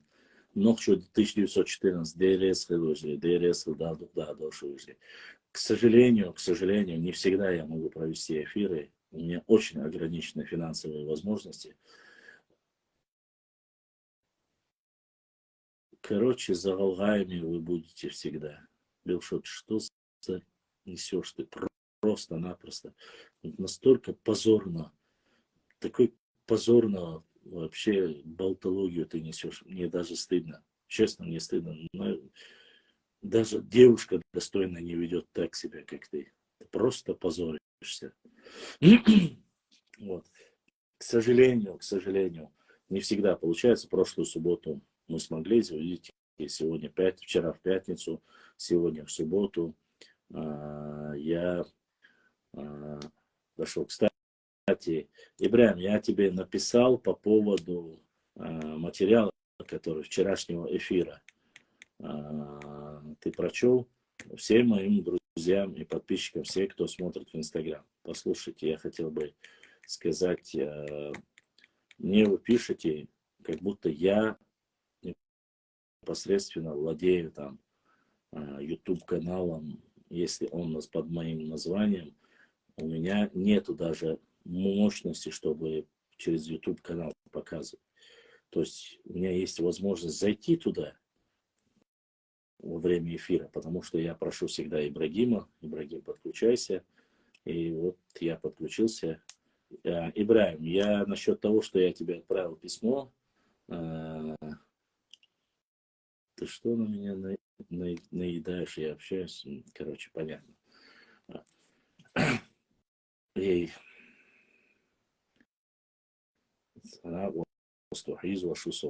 сегодня мне пришло только 2 сообщения. Два сообщения это задонатили. Я назвал их, больше ничего не приходило. Куди бахтиш, ва алейкум ассалам. Больше ничего не приходило. Нету таких, как ты думаешь, прямо больших вложений.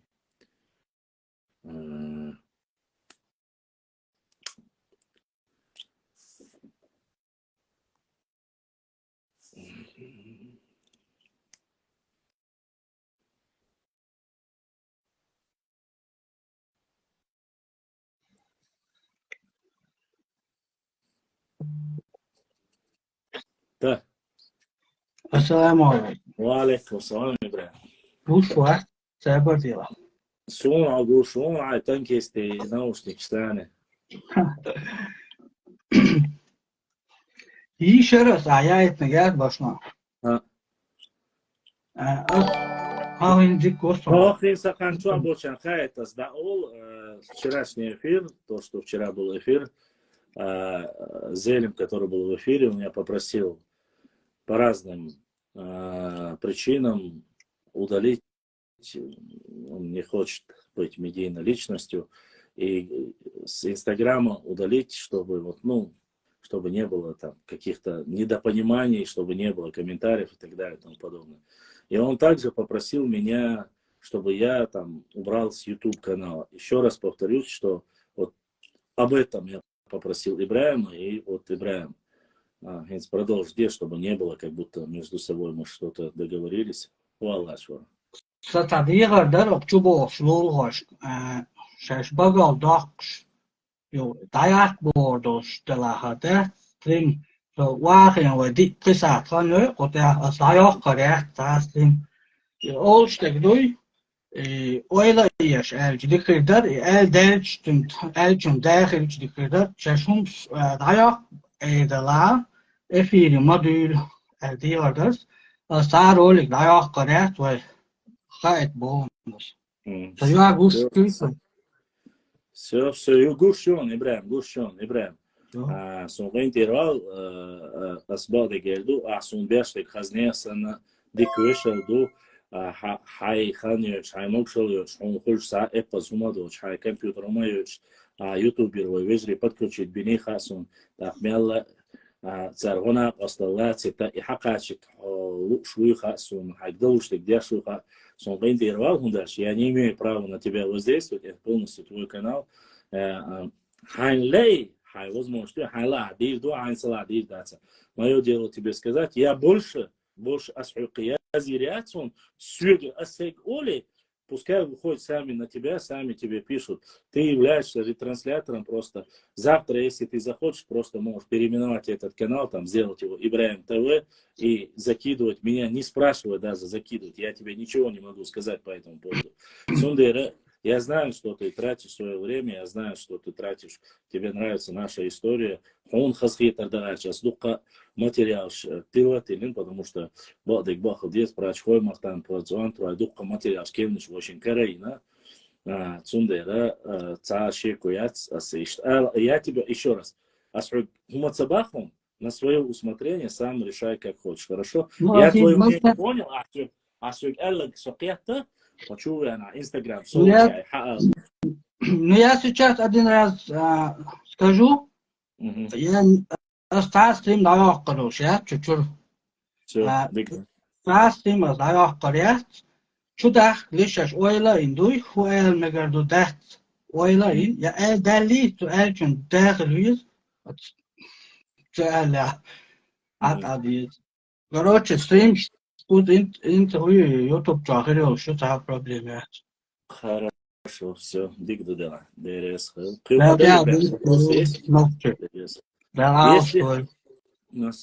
Если у тебя будут вопросы какие-то, отправляй сразу, я буду отвечать, хорошо?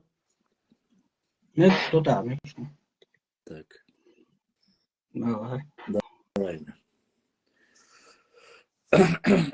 Вот такие бывают, но ситуации, как вы видите, многие думают, что там кто-то что-то сказал, там, заставил. Нет, никто не заставил, просто связываются люди, говорят так-то, было бы желательно. Вот и все.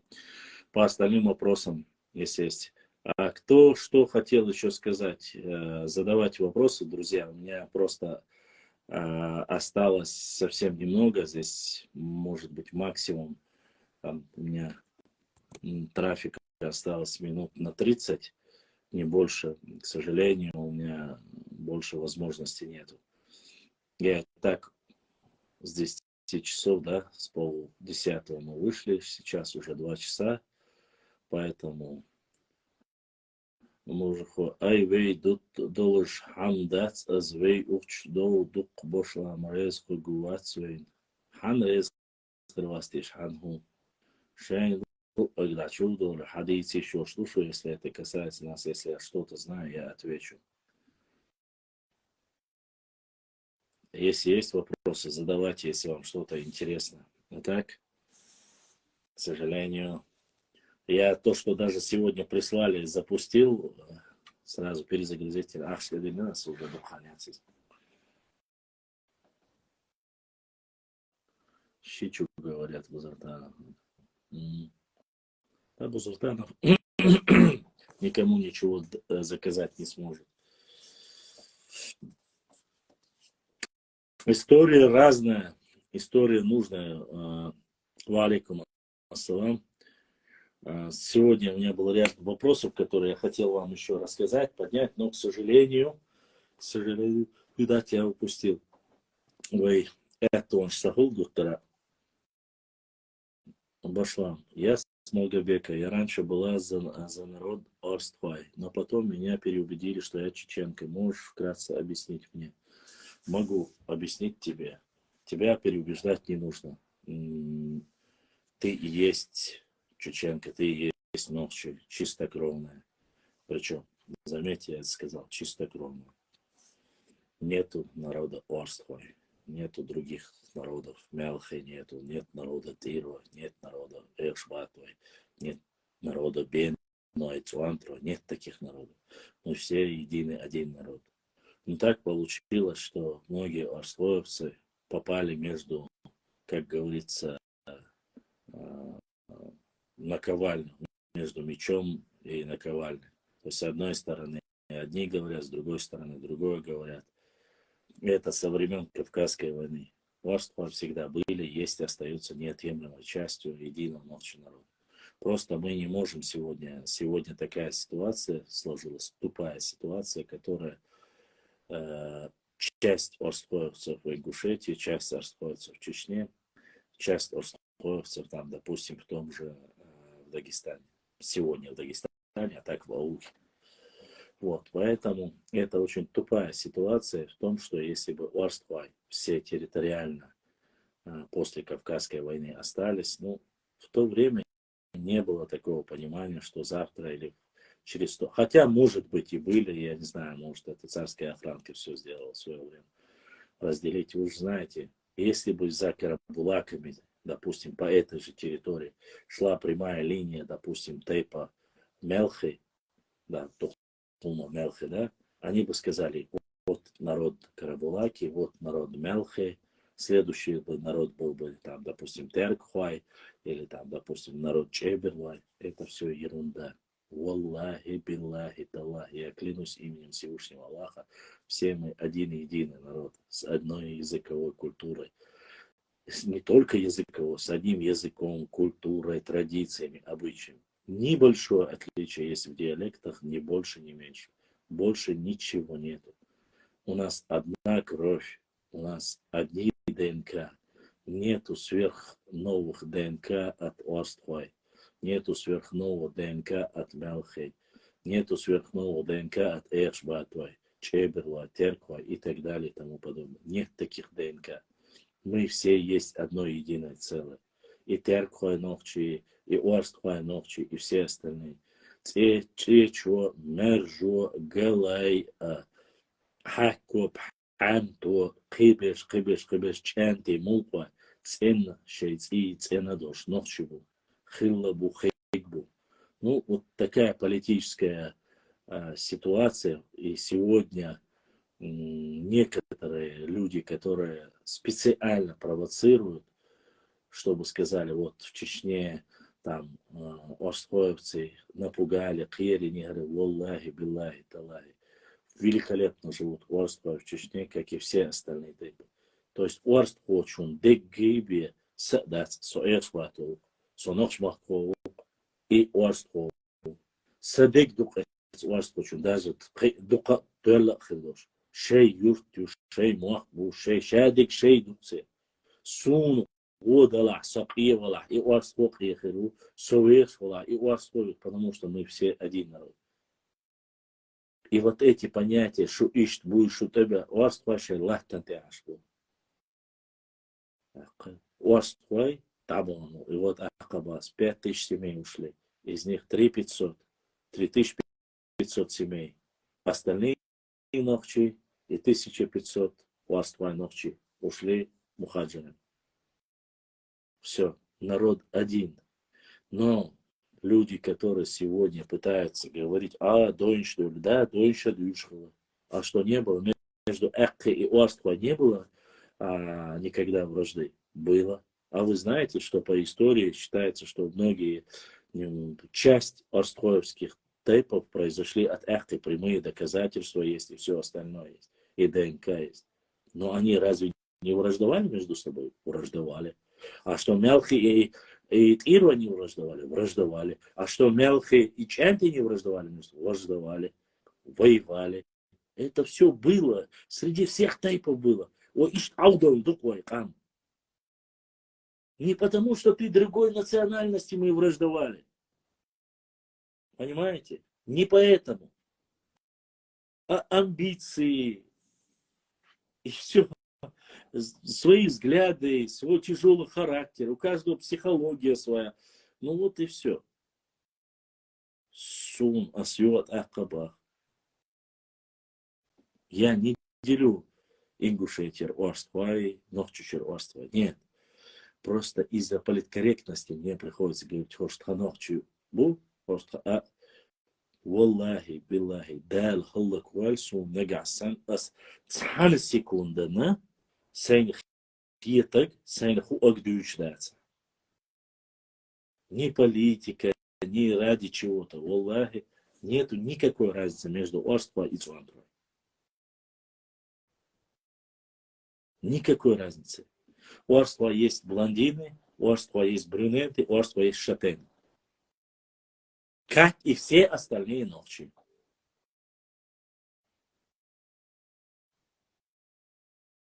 Поэтому, когда вам говорят, вы другой национальности, вы отдельный народ, Оля, найди отличие между твоим братом, родным твоим братом, и моим братом.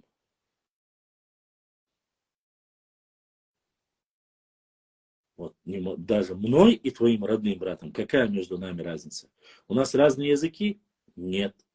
У нас разная родина? Нет. У нас разная культура? Нет. У нас разная одежда, имеется в виду, вот отдельно, культурная я говорю, традиционная? Нет. Разная религия? Нет. Петроглифы, метроглифы? Нет. Все одинаково. Когда у тебя, у твоего брата все одинаково, у меня все, у нас идентично, и ты говоришь, я отдельный народ, тебя люди просто засмеют. Так может сделать каждый тейп. В Чечне 100 с лишним, 175, хорошо, пускай 200 тейпов. Это 200 народов. И тот, кто это делает, разделяет на нашей родине внутренний сепаратизм, хочет раздробить Чечню, чтобы потом присоединить к себе, они задаются, разве Оздо отдельный народ? Фяппи отдельный народ?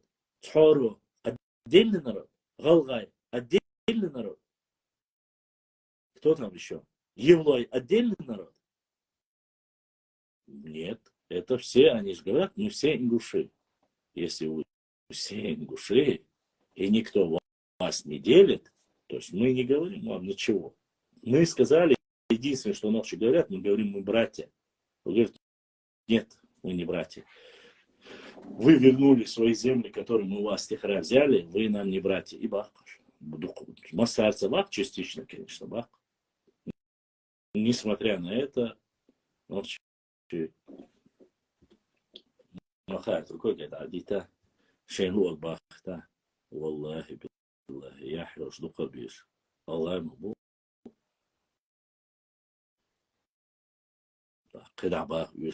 И вот Рустам зашел, сразу Рустам, как заходит, обязательно поддерживает, отправил донат Рустам. Поэтому в моем понимании нету отдельности народа Хамхвай, народности народа Фяппи и так далее. Это ингуши, если сегодня уже разделились 250 лет, себя называют народом, себе своя государственность, все свое, никаких проблем. Но не говорите только про земли и так далее и тому подобное. Если вы будете это говорить, боюсь, что там я вам могу показать столько документов, как Нохчи достаточно по-братски поступили, отдали 71 тысяч квадратных метров братьям ингушам. И эти 8 селений, 8-9, никогда не были ингушскими. Никогда они не были ингушскими. Да, там жили орства, да, это было частью нашего единого народа, который заселили казаками, заселили малокабардинцами, потеряли, в 92 году разошлись, временно эти границы оставили и опять же потеряли. И они были чеченскими. Но по-братски, раз уже руководство договорилось, все. Я уже ничего не могу, потому что сегодня кто управляет, они говорят, что будет завтра, оставит ли им, не оставит ли Нохчи эти два района, что будет завтра, не знаю, не я, только Всевышний Аллах. Конечно, есть Уарствой Муахк, есть Уарствой Муахк, есть Мелхи Муахк, есть Ирой Муахк, есть у Уарства есть свой Муахк. Часть из него принадлежит, сегодня находится в Чечне, Сечахке, Мержи, вот эти верхние части Галанчевского района. Часть из него находится в Ингушетии. Конечно, есть. Как Уарство, являясь частью чеченского народа, может быть без Муахк и без юрт и без башен. У них есть горы, у них есть башни, у них есть тейпы. Все это часть единого чеченского народа. У Уарства все это есть. все, что положено, как часть единого чеченского народа, у вас есть. Есть, было, будет, иншалла. Да, висит, хазу уарст поёзин елерсу, ас хаз хиет ялур яркы, дейр дуа ялур яркы. Хи улли сайниш халет. Мелх ялур яр, уарст по ялур яр. Ну, к сожалению, Созану Кунзел дадашик цайол, вам побогаче, покрасивее давай. А так, дейр дуа ялур яр, хаз мелх ялур яр, хаз уарст по ялур яр, хаз эққи ялур. Kuyu kovarıyor, kaınga alsın bir şey duytadır. Değil dayak. Allah кушуксады. Самок шел творяром и все остальное. Так что никаких проблем.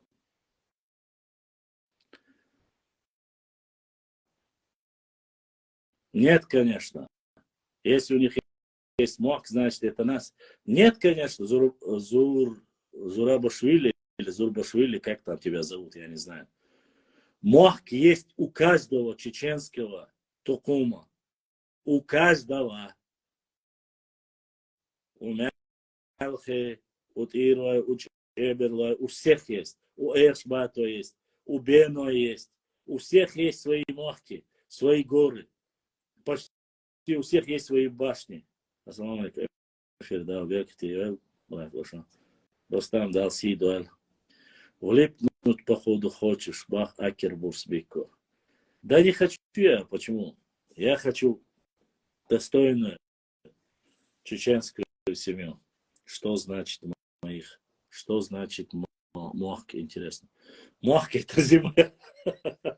Это земля, гора, где исконно всю жизнь жили предки, и откуда спустились предки с гор на равнину. Войшины лаха башла бахнохш маху. А спичало. Нас сразу алвайрес и говорят. Кунзел был уже, видишь, взрослый, старый, со всеми остался. Кому нужен такой большой 1,90 м, лысый, тукум, тейп, какая разница? Разница большая. Тукум — это не на кровно-родственном отношении. Социально-экономическая единица, военно-социально-политическая единица. То есть люди, которые живут из разных тейпов в одной части, в одном районе, допустим, примерно. А тейп — это кровно-родственные. Вот такая разница между ними. Вот такая вечеринка. Это же как страна, Мохк или нет? Нет. Там два значения. Мохк — это как страна, и Мохк — это как земля. Это как малая родина, чтобы было понятно. Допустим, Хивсурети, Сванети, Тушети, это же все, они все грузины, но у них у каждого есть своя земля. И все они называют там Сакартвел, да? Кахети, Тушети, там, не знаю, Мигреле, как называется? Мигрелети или как она называется, я не знаю. Ну, Аджария, у каждого, у аджарцев своя земля. У Мигрелов своя, у Сванов своя, у Пшалов своя, у Хевсуров своя, у Тушин своя, у Кистинцев своя. У каждого своя. Часть, вот эта часть, где они живут тысячелетиями, вот это и есть Мохк. Тукум дуаштейп — это что? Тукум дуаштейп, что это означает? Это означает не обязательно большие тейпы, самостоятельные, которые не нуждались в объединении, чтобы противостоять соседним набегам и обществам. Это были их 10 тейпов, больших тейпов, которые могли не входить в военно-политический союз. Им это не нужно было. Они жили все компактно между собой, и, в принципе, им не нужна была объединяться. Вот они и называются большие тейпы, без тукум. Пошлам, что за села 8 стало, интересно. Думаю, что я не хочу сейчас повторяться, можешь посмотреть. 7, 8 их было. 2 остались, их было всего лишь 9, кажется. 2 остались за нами. Северноводская, Асиновка, Чемульга, Карабулак. Там дальше Акиюр, Троицкая, Вознесеновская. Малгобек, если не ошибаюсь. Ну, как-то часть Малгобекского района. Вот они все были. Троицкая, Вознесеновская, Акиюрт, Малгобек, Чемульга, Карабулак. Как-то так. Асиновка, Сильноводская. Башлан, 5 раз я тебе задал вопрос, ты его игнорируешь. Я не слышу, что за вопрос был. Можешь перечислить эти тейпы? Юсуф, ты издеваешься, что ли? Или ты реально вот не знаешь эти тейпы? Все их знают, а ты не знаешь, что ли? Кей, Дышни, Майстой, Чинхуай, Мулкуай.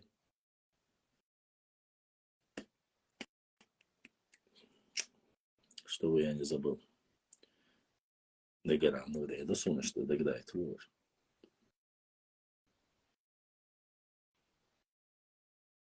Мужичи основали Мушхуай из Мужгена. Ну, ты сказала, я повторил. Почти выше Башлан. Башлан, Ваша Беной Мох где был или где в настоящее время? Беной Мох где был? В настоящее время он находится на Жертовском языке. Чинхуай сказал. Чинхуай, Дышни, Кей, Майстой. Так.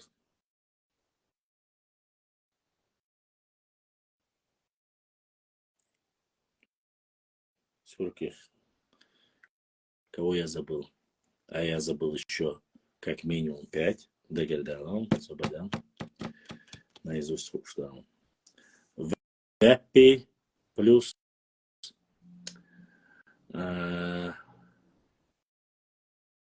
много селений, где проживают. В основном Мохк, Бейной Мохк находится на Жиртовском районе.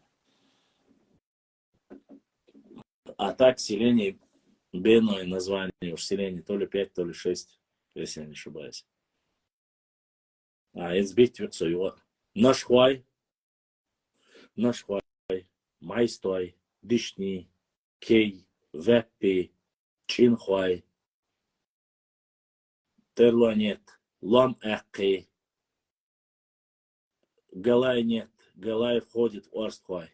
Ченты тоже Тукум. Ченты Тукум, Мелхи Тукум, Орстхуай Тукум, Нахшмаххуай Тукум,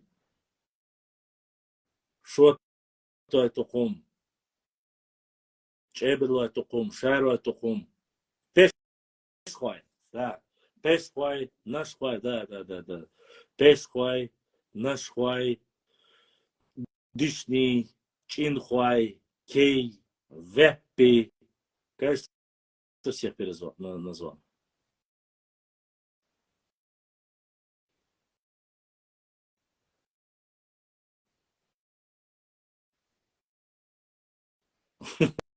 Почему считаются близкими? Потому что ДНК и общая ДНК выводит у них общего отца, близко родственные друг другу. Бугучруай, Гухуай, Дышни, Зурсхуай, Кей. Нет. Бугучруай нет. Гухуай нет. Дышни, да. Кей, да. Майстой, да. Мулкуай, да. Нашхуай, да. Варсуай нет. Пешхуай, да. Нет. Это неправильно. Бугучруай, Гухуай не является отдельным. Садуай не является. Садуай это Чеберлуай. Ялхаруай это Нахшмаххуай. Орсуай это Чеберлуай. Зурсхуай это нет. Это называется Джанхуай. Но он относится к Нахшмаххуай. Гухуай тоже относится. Получается у них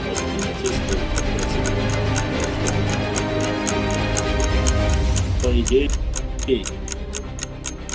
все ночи друг другу брать. Вот так вообще. Подведем итог. Друзья, я, наверное, на этом закончу, к сожалению, с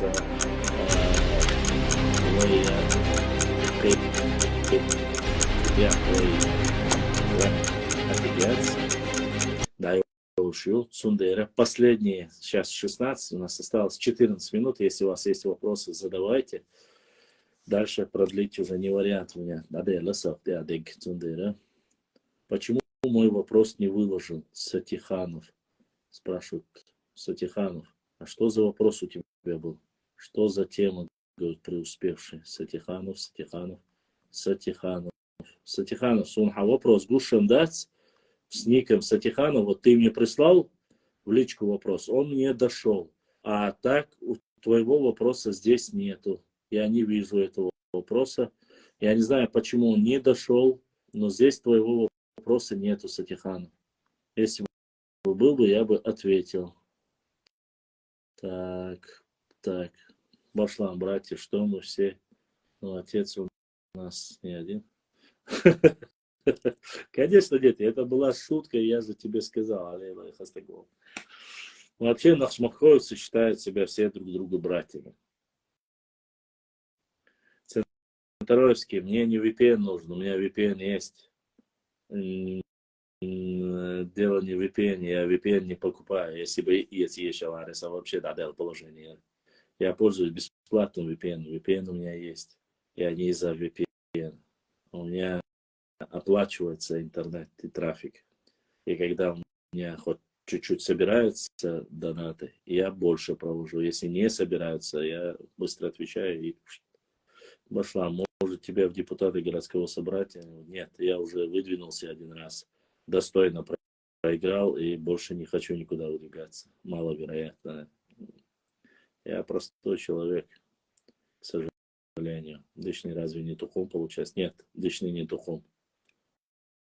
Никархуай эсхо. Нет, Никархуай это тирой, это тухом.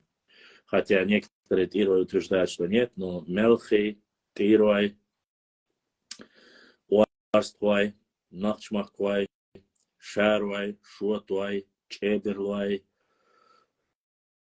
эккей. И все назвал 9. Это все 9 тукумов. В эти тукумов входят тейпы.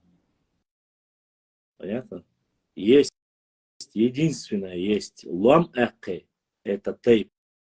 А есть эккей тукум. Эккей тукум входит много разных тейпов. А в лам-экке есть отдельный тейп. Лам-экке не входит в тукум. И даже в актийский тукум не входит лам-экке. Там зоагой, кы-кы-кы, докладуешь. Но экке тукум не входит. Да, никакой эрлой был.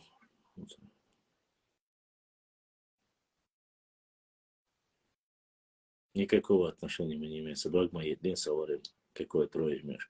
Троянский конь был придуман твоим другом. Это мы так шутим. Все, что назвал. Начиная с востока. Идем с востока. Первый. Эккай. Чеберлай. Шарвай. Нохшмаквай. Дальше Ченти. Дальше Мелхи, дальше Тирвай, Уарствай,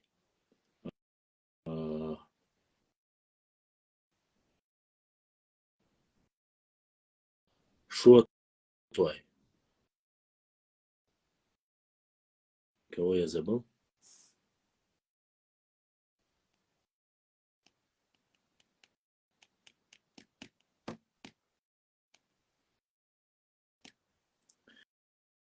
Нохшмахква. Так надо. К сожалению. Мадаться. Хальдервай, не. Хальдервай это не тухум. Хальдервай тейп. Да.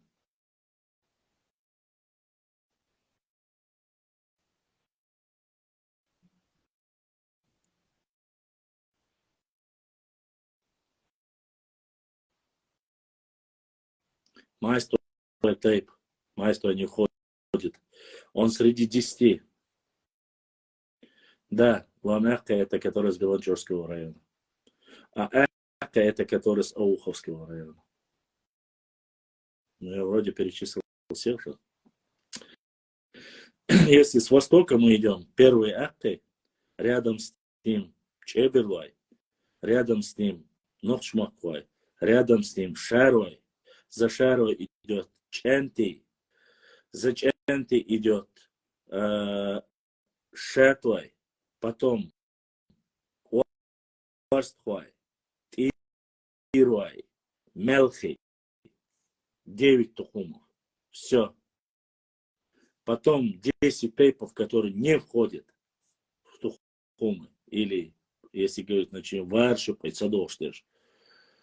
Дишни, майстой, веппи, чинхуай,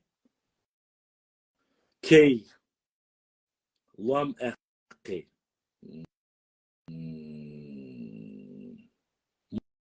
мулхуай, пешхуай, ношхуай. И последний, майстой или рез? Майстой или рез? Майстой бумец.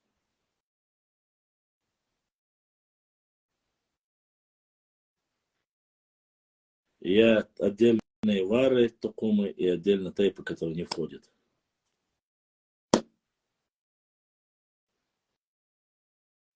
Что с ауха, что с геланчожа, одно и то же. Нет. Одно и то же они. Но там аухе. Это тукум считается. А здесь шатой я почитал. Эйларес. Шатой бумацу. Шатой цей сейчас. Сказал вроде бы. Ладно. У нас осталось 7 минут. Задавайте вопросы быстро, если что, ответим. Хан, я не знаю. Завтра может будет эфир, может нет. Сунцаса. Это хлоритер. Постараюсь завтра сделать, но не гарантирую. Если будет завтра будет только на чеченском языке. В воскресенье история чисто только на чеченском языке будет. Нет, не имеет права формироваться новые тейпы. Ни в коем случае. Нельзя этого допускать. Чем больше мы будем делиться, дробиться, тем хуже будет для нас. Мы не сможем сохранить национальную идентичность. Мы не сможем сохранить чистоту свою. В дальнейшем это повлечет предательство, продажность, уничтожение всего, что у нас осталось, как территориально, так государственно, так культурно и так далее и тому подобное. Ни в коем случае нельзя допускать этого. Дабы мы не сможем разобраться в том, насколько они чистые и являются ли они нохчи. Это будет повсеместный хаос. Придумывать новые тейпы, с учетом того, что не забывайте, что новые тейпы не любят признавать патронаж, от кого они произошли на самом деле. Я не некой говорил, я сказал тейпы. Некой гары это сколько угодно можете там. Это уже цан тейпа нюка, шей фамилии, шей гаш, некаш, это обычно. Хотя некой тоже навряд ли гары может быть, но некой по фамилии, который делится, это же гары, а не некой. Или некой. Ну вот одно, сейчас, чтобы не попутаться.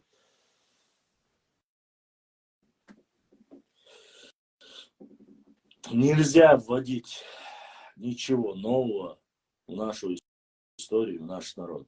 Кроме вот науки и так далее и тому подобное. Я имею в виду в историю.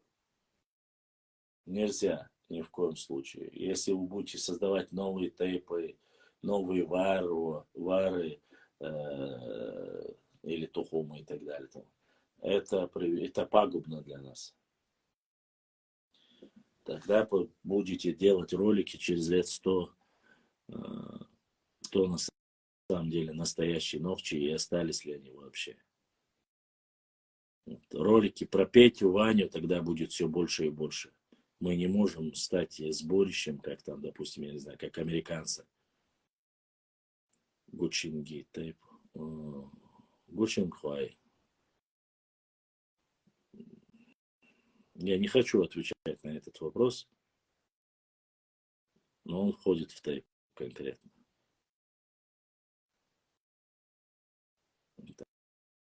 Я не хочу внутренние дела влазить, я не хочу.